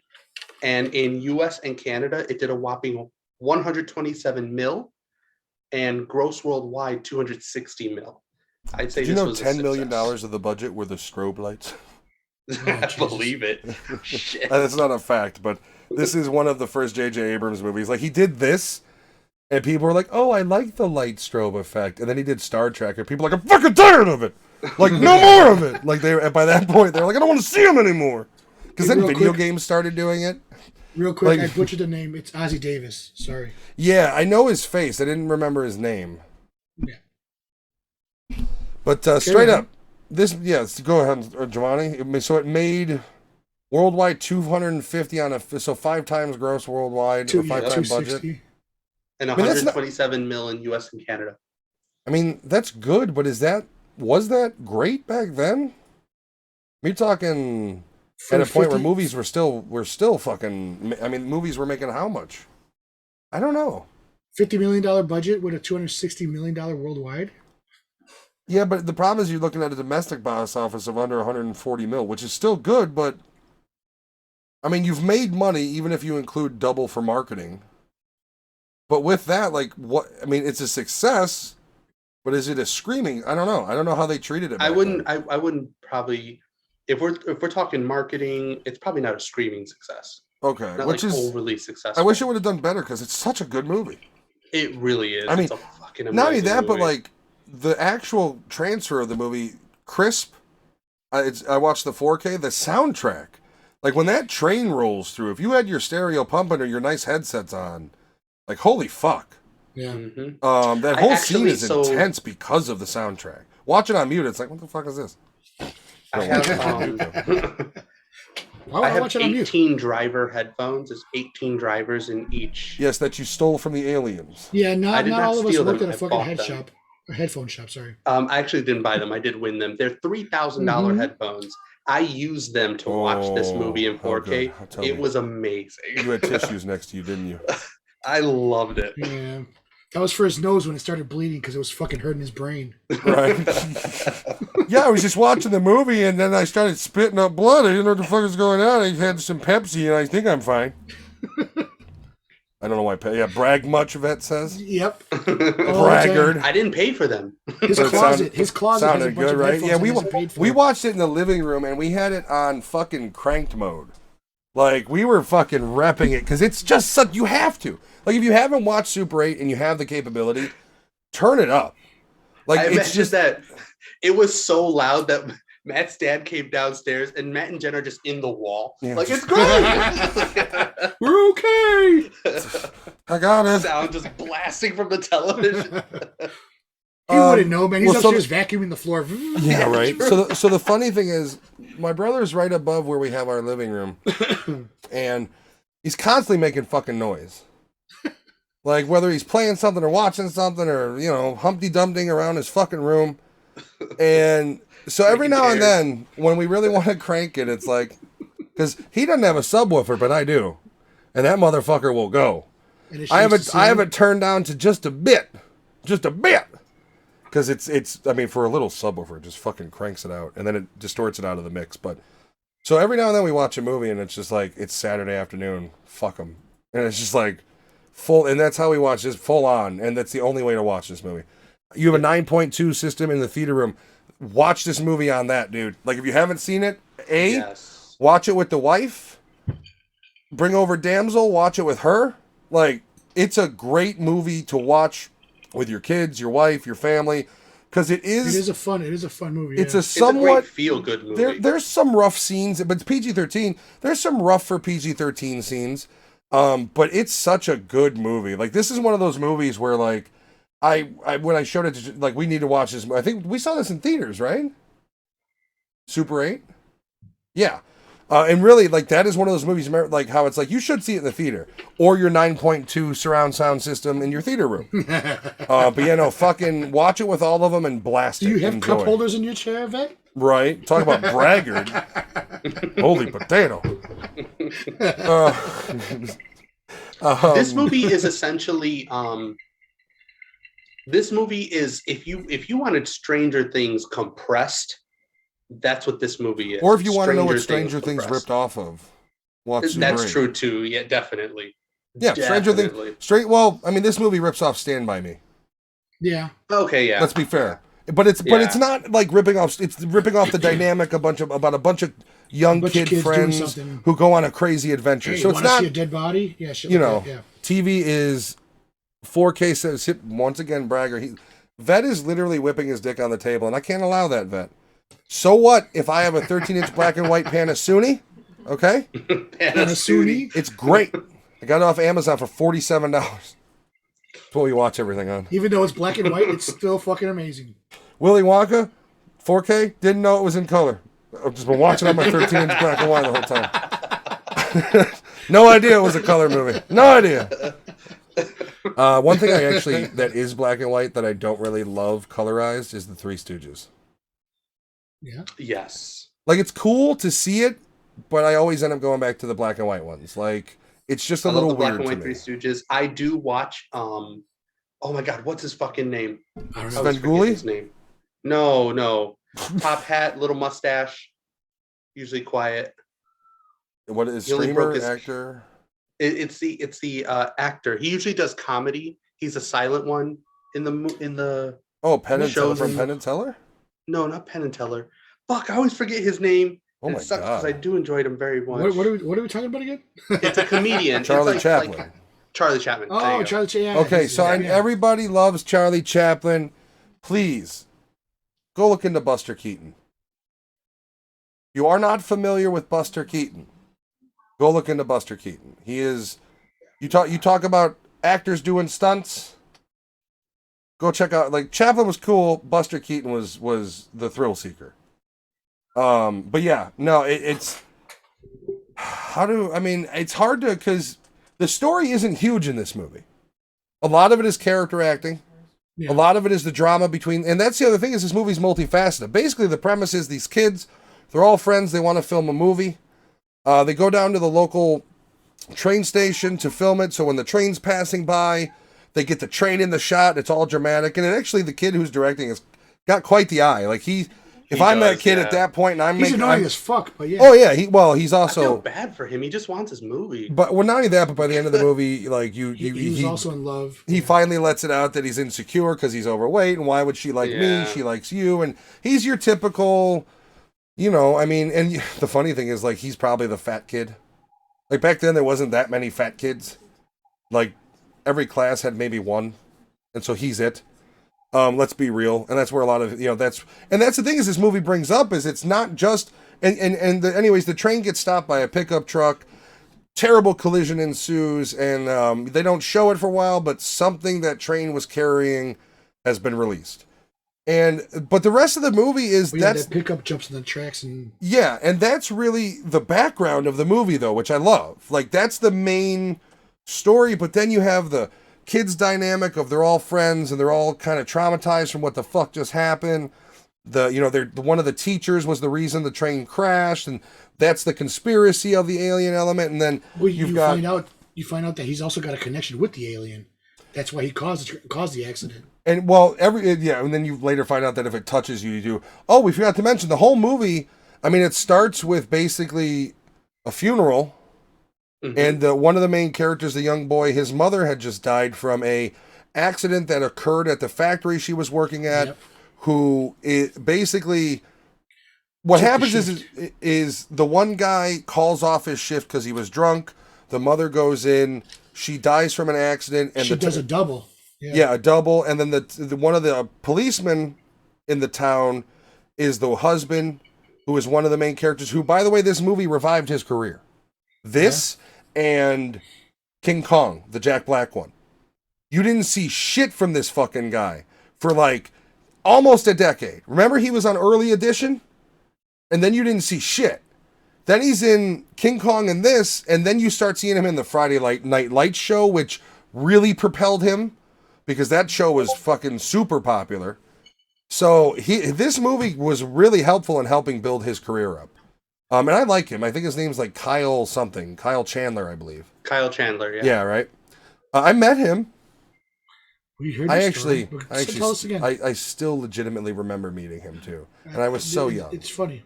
I remember he's just like, "Hey, sport, how's it going?" Much thinner back then.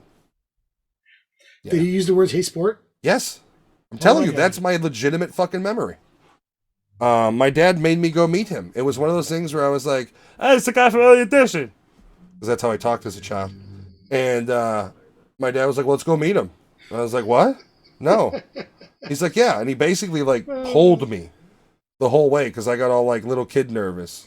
But yeah, I don't know. That's you know how like life beats you down to such a fucking degree that like you hold on to those here and there nice memories, those here and there memories of like because I don't have many memories of when I was was able to be a kid.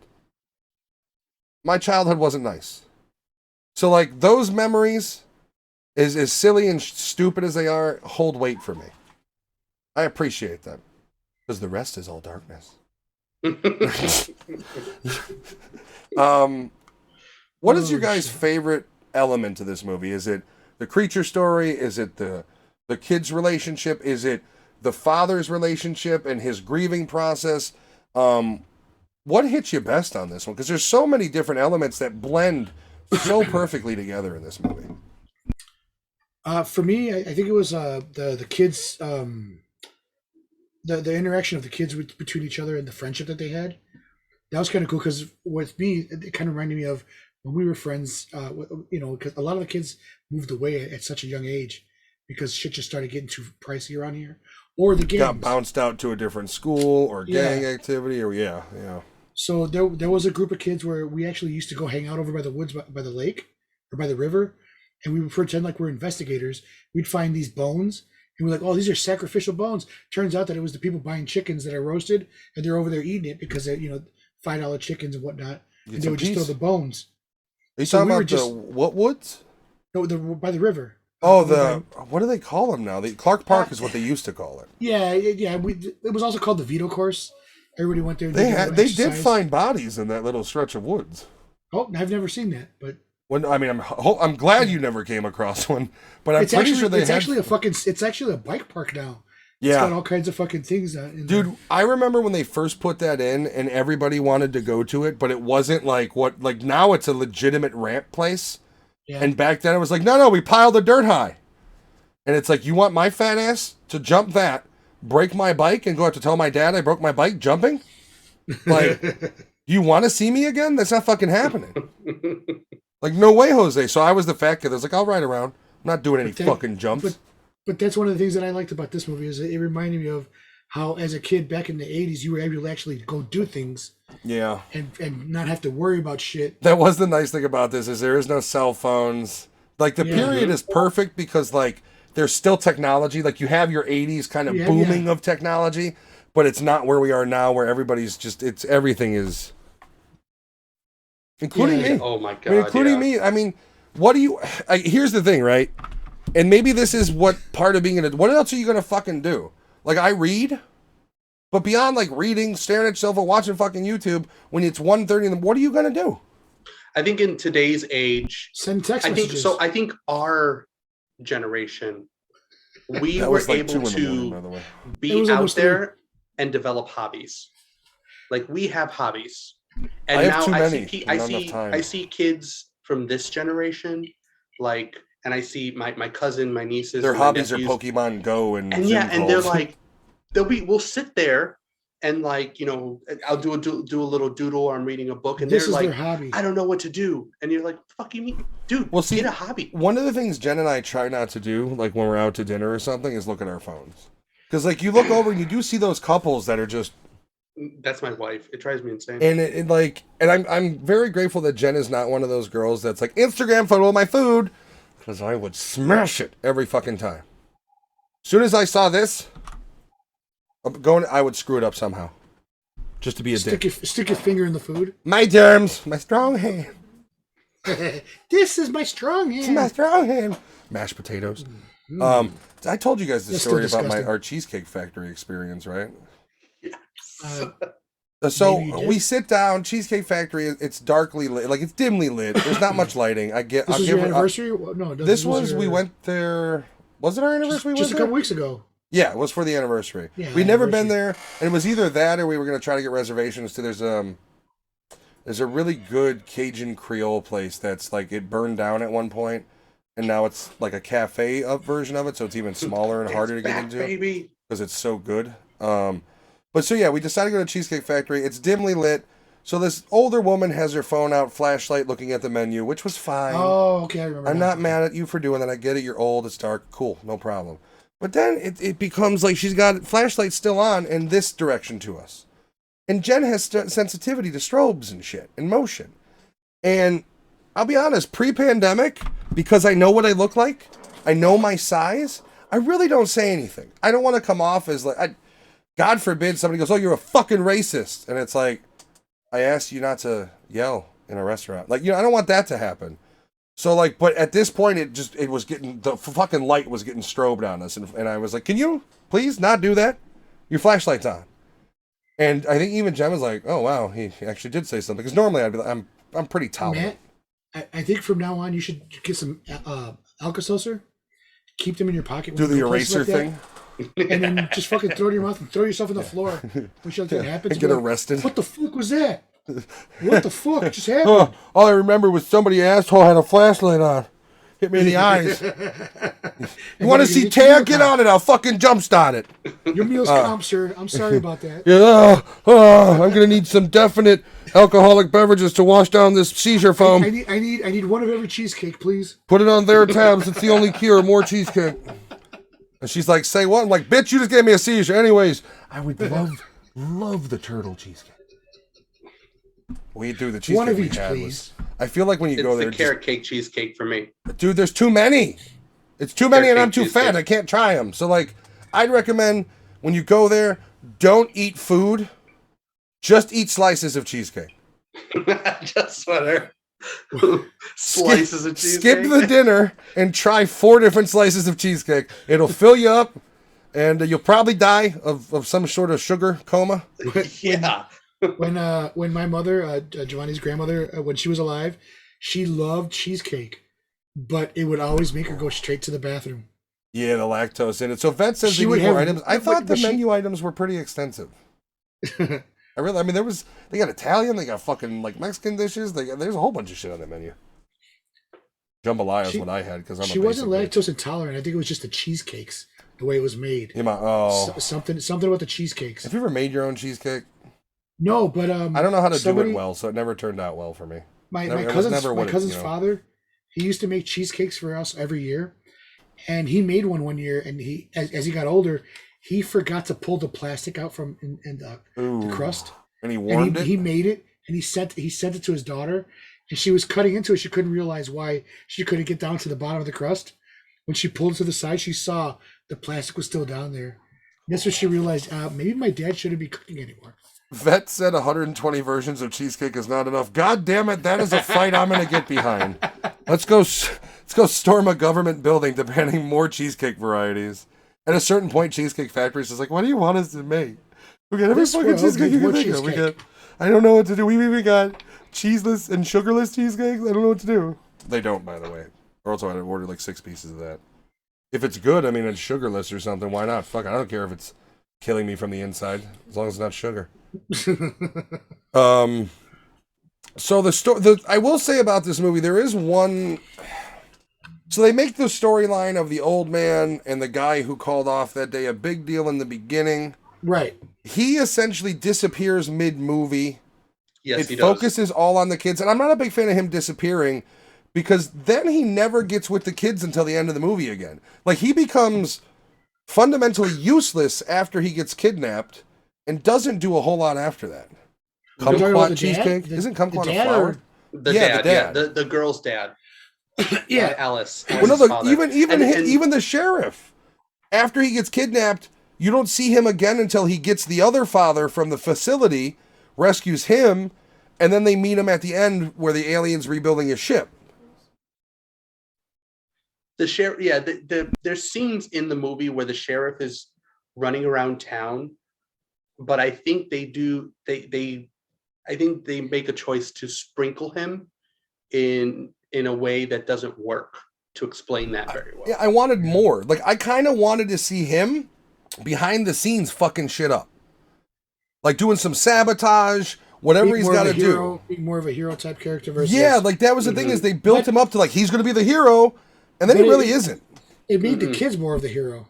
Yeah, which I do appreciate. It's okay. I just feel like it's just a misconnection. Like I said, if they wouldn't have highlighted him at the beginning of the movie, I don't think his presence would have been so missed at the middle. But for me, it was. Here's the thing: they highlighted him being kind of like this bad dad towards the kid, even though he wasn't a bad. Well, he's grieving. Bad dad. Yeah, he's grieving. He didn't know how to grieve, and so he wasn't being a bad dad. He was a dick. He's going to send him off to fucking boarding school because he can't handle the fact the wife died.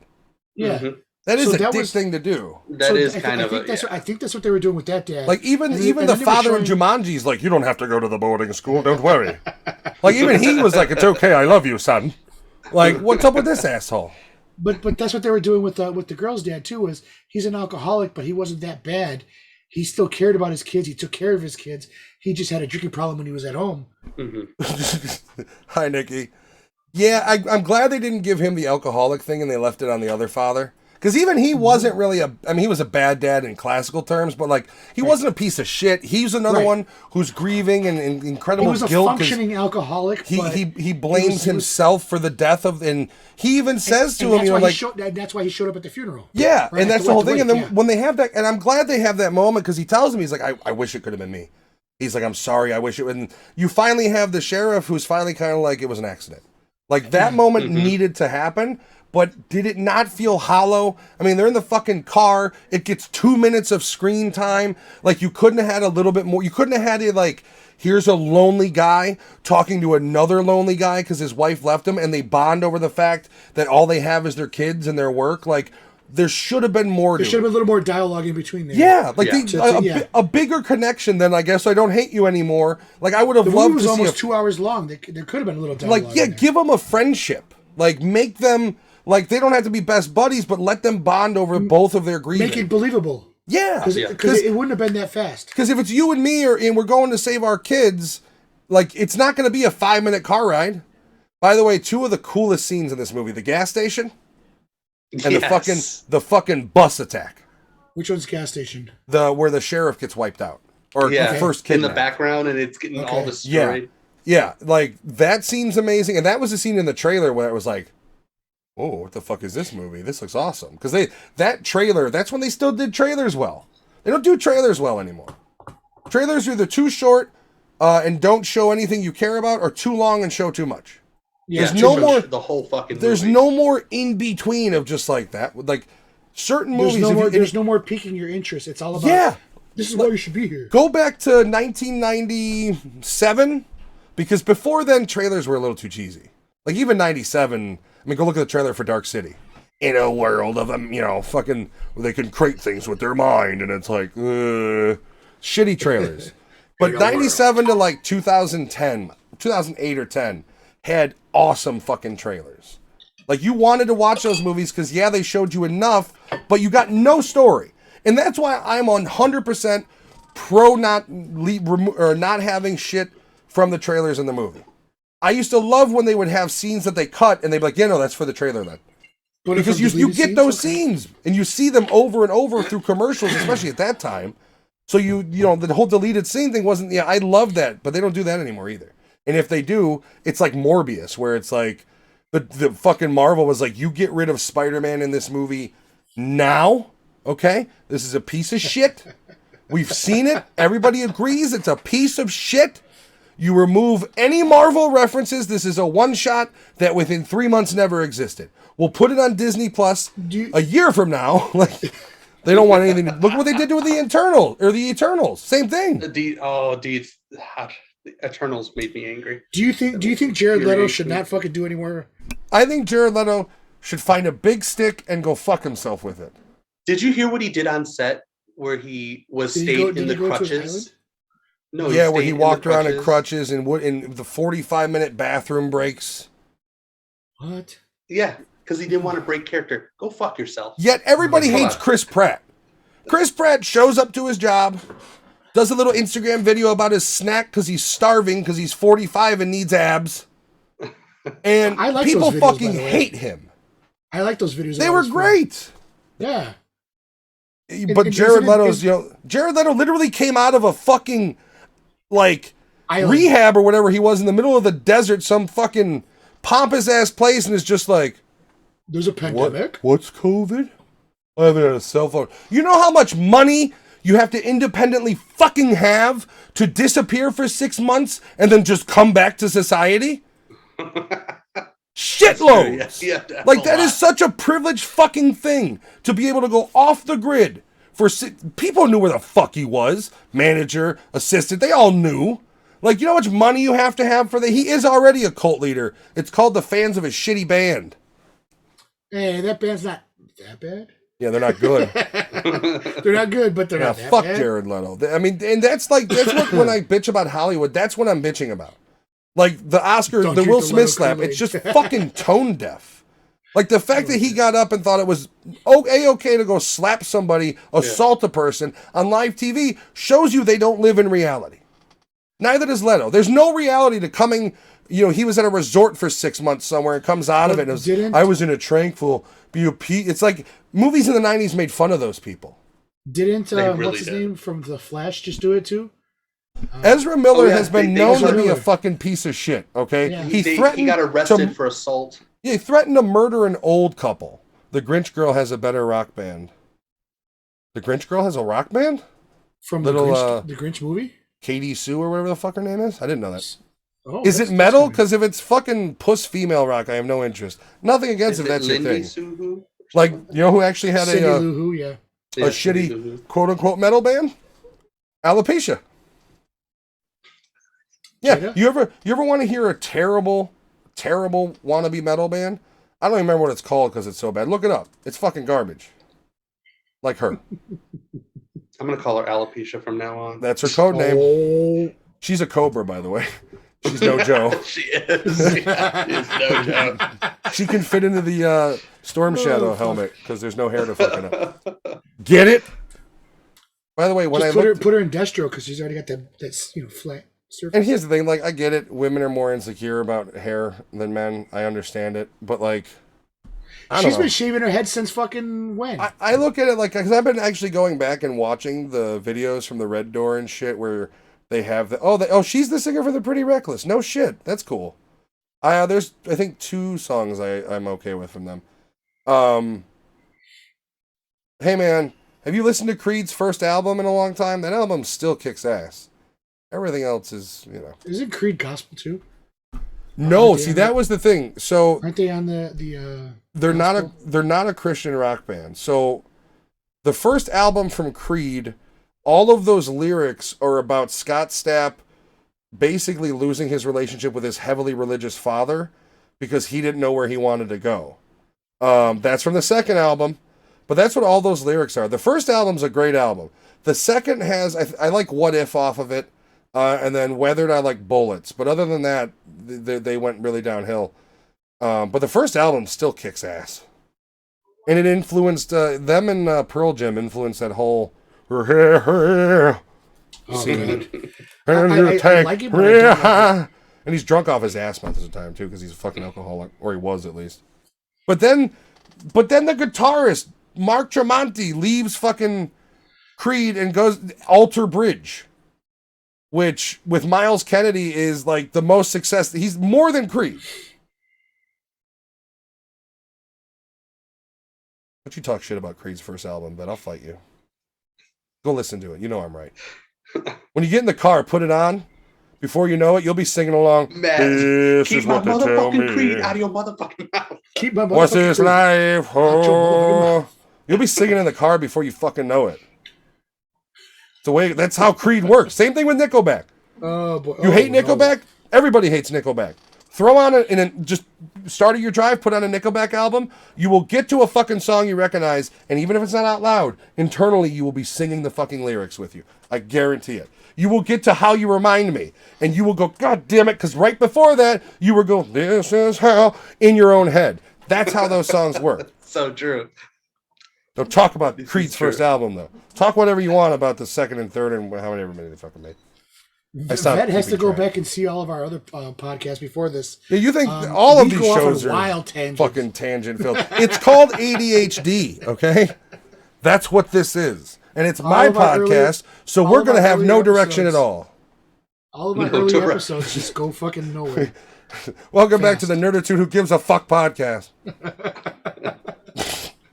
Yeah, no, I mean, so I think I'm just going to give my number. This is a 5. I mean, this is one of those movies that ideally you watch with someone. Yeah. You watch with the kids, you watch with the wife, it's a movie that I enjoyed. I enjoyed showing it, and when it first came out, I was like, have you seen this movie? It's one of those movies that you want to spread because it is an overall feel-good movie. Overall, I mean, one of the things that got me was the kid with the ring, having dead mommy issues myself. Those things tend to kind of hit a little bit harder nowadays. Exactly, Vet. So there was those moments. Like I said, the only thing that I felt lackluster was I wish there was more of, at a minimum, scenes between the sheriff and the drunk father, of like kind of building a little like a bitter bond. Bond. Maybe give them a scene where they got to go in and fuck some shit up a little bit together to save, like, protect the kids or whatever. Anything. Like instead of the kids freeing those people up in the pods, let the fucking father and the two fathers free up those people. And then they find the daughter. Or have them in dire straits, right? Like, the problem with this is you wouldn't be able to have the whole scene of him grabbing him and the kid communicating with the alien, right? But, have it to where, like, any scene... They could have been at two different ends. And they eventually get together. Or, my idea is, like, ideally for me, you'd want them to somehow rescue the kids. Yeah. Like, even if it's not, like, the big end of the movie rescue... You have them pull the kids out of the fire, so to say, at least at some point. And they didn't really do that for him at all. Well, that's what I'm saying. That's what I'm saying. They could have, the two fathers could have rescued all the people and then found the drunk's dad's daughter. And then the son was trying to get down there to save her, and he got caught. And that's how he makes the connection with the alien. And then they meet up again. So that it could have changed. I guess my only thing is thinking about what happens when they come down to get the kids. Why doesn't the alien attack? They go back up. Oh, wait. Like, the alien has captured these children, right? So when these two come down to rescue the kids, why wouldn't the alien like attack the father and both of the fathers? Well, that's what I'm saying. With the kids coming down, he runs into the alien, and they're going this way. So they rescued everybody over here. He was kind of the distraction, and then he says, "I get it," because remember the kid goes, "I get it, I understand." And this is just my opinion. I say that doesn't work because part of the reason. I think at least he didn't hurt the kids is because of their purity. Like, the kids, he didn't come across children who tortured him. You know what I mean? But so, like, when he communicated with them, he did take one hostage, and which was the girl. Yeah. And bounded her, whatever. Yeah, he took her, but, like, my whole point is, like, it was never children. So when he touches them and communicates with them, like, he's not reading evil intention. Like, as part of, like, the mental connection they get would be because otherwise, why wouldn't he have just, it doesn't matter. I mean, the kid's telling you we're not going to hurt you and you're a fucking super intelligent alien being. You're going to give a shit about that? I think it was more curiosity than anything on the alien's part. Like, his known hatred from these adults. The poor alien is the victim of the movie. Yeah. Yeah. From the very beginning, he's in a goddamn... Go home. He's been locked up for what? How many years? 40 years or whatever? I mean, it was in the 60s he landed. So at that point, it's been almost 25, 30 years. And, like, he's been captured. And, like, the fact that they're transporting him in a train car, like, shows you that he's not treated very well. Yeah, no doubt at all. Yeah, he's being held hostage. He wants to go home and he can't. Like, if that alien goes up and then brings fucking war down, that's his right. Like, and that was the other thing is, to me, a sequel would be cool if it was full-on warfare. Where, like, that race invades. I mean, that'd be a cool fucking movie. But it would be Annihilation because the whole conversation of like what aliens being. What did they gain from their knowledge? Well, I mean, would it be Annihilation if you think of like, let's say it fast forwarded 10 years and you've got EMPs and shit like that? But what did they learn from their because they were trying to make a ship that did what his ship did. Yeah, put itself together essentially. Yeah, that could retransform. I like how he builds his new ship out of the water tower. Yeah. He's like, fuck it, I'll use this as a base. That little cube in the room that shoots through that fucking wall, that scene was in the trailer too. Yeah. And I remember thinking, like, when watching that scene, I was like, man, goddamn, that's a good scene. I agree with that. A fresh take on the child adventure genre, pave the path for... Oh, yeah, big time. You don't have Stranger Things without... I mean, well, you might. I agree. But I don't think you have the tone of Stranger Things without this movie. Yeah. This movie, I'll give mine. This is a solid 5. Easy 5.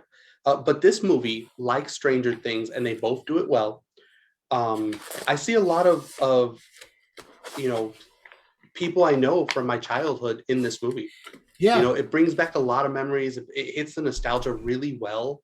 And obviously we didn't go chasing down aliens, but the shit those kids go through growing with each other, like as friends, they have their own problems, like it's really cool to see it. And it's really cool when it's captured really well. And that's why Stranger Things is doing so well, because they capture that real well. And most people who watch it at our age can relate.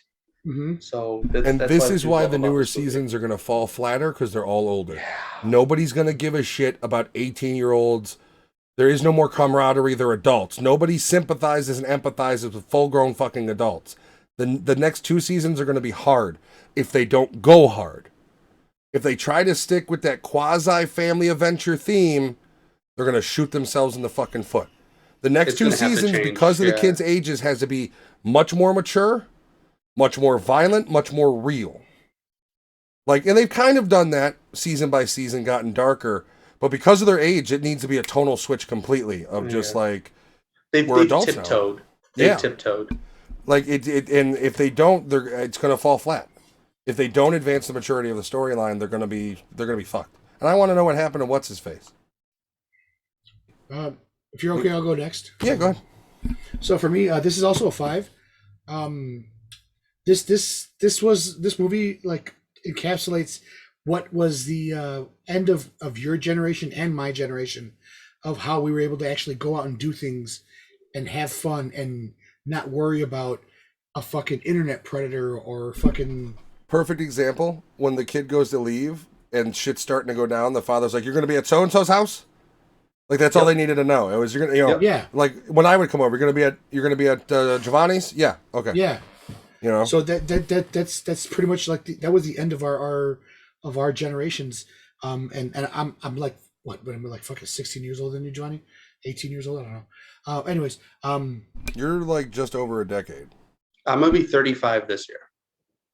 Okay, yeah. So yeah, I'm gonna be 46. Okay, so this was the end of our generations where we were able to actually do these things, and this movie comes out, and it was like a rejuvenation for Stand By Me, for those kid movies, even Flight of the Navigator. I don't know if you guys remember that one. I do. know Giovanni. Was this the first time you watched it, or had you seen it before? Super 8, yeah, for me, yeah. Oh, nice. Oh, wow. I've never seen it. Yeah. Always nice to have a brand new watch on something from one of us. So seeing this shit happen, I was like, holy shit. It reminds me of as a kid where we would go do these things. We would venture out. We would go to the fucking beach. We would go to the lake, and we would not tell our parents where we're going. We would fucking sneak out, drive our bikes as far as we can go. So it was a lot of fun watching this. It's a fucking 5 for me. And everything as far as cinematography, everything, even the fucking CGI, it was all fucking great. That fucking train crash was fucking amazing. Train crash, yeah. It's such an intense scene. It's so good. It wasn't very believable how the kid survived, but it was a fucking movie, so I get it. He did lose his paints. Yeah, he did. God damn it! Paints. I'm gonna die. Yeah, that is a 555 score. We've all hit the tops on that one. So please, everybody, go eat a hot dog. Hot dog tastes real good. Hot dog from the 555s. All right, guys, we will see you next week with Back to the Future, and we're going to be going back in time. You know I had to. Come on now. You know I had to. Yeah, we'll see you guys next week for that. And then the week after, so April 22nd, Batman. Then I believe we're taking a week off. The Batman. I believe we're going to have the end of April. Will be no episode. And then we'll be back. We haven't scheduled anything on that yet, but we'll get it filled real quick. Believe me. But yeah, so the next couple weeks will be a lot of fun. We'll have the entire Back to the Future trilogy. And then we're going to have the Batman. It's going to be a review of the new one and kind of just an overall discussion on the Batman lore and characters and different actors and things. Are we jumping into Discord after this or no? Yeah. So we'll talk to you guys real soon. We're jumping in Discord, hang out a bit. Thank you guys for watching. I will see you Monday or Tuesday for the stream. Alex and I believe we'll be doing Far Cry 4. And until then, we'll be with Nikki tomorrow morning. She is going to be doing one of her coffee and looking at either shitty or great homes. It really depends on what she's feeling. But if you don't already, it didn't do it, you piece of shit. My chat bot. Oh, there we go. There it goes. Boom. Fucker. Anyways, check her out. Make sure you got to follow so you could hang out with her Saturday mornings as she drinks some coffee and we watch some creepy, weird houses and some extravagant houses and everything in between. So we will talk to you guys on Discord. Alex, do you have something you wanted to say? I was going to say also, if you want to jump in Discord, go for it. We're there. Oh, I'm already there. We'll be in the Discord. You guys have a wonderful night and love you. Bye.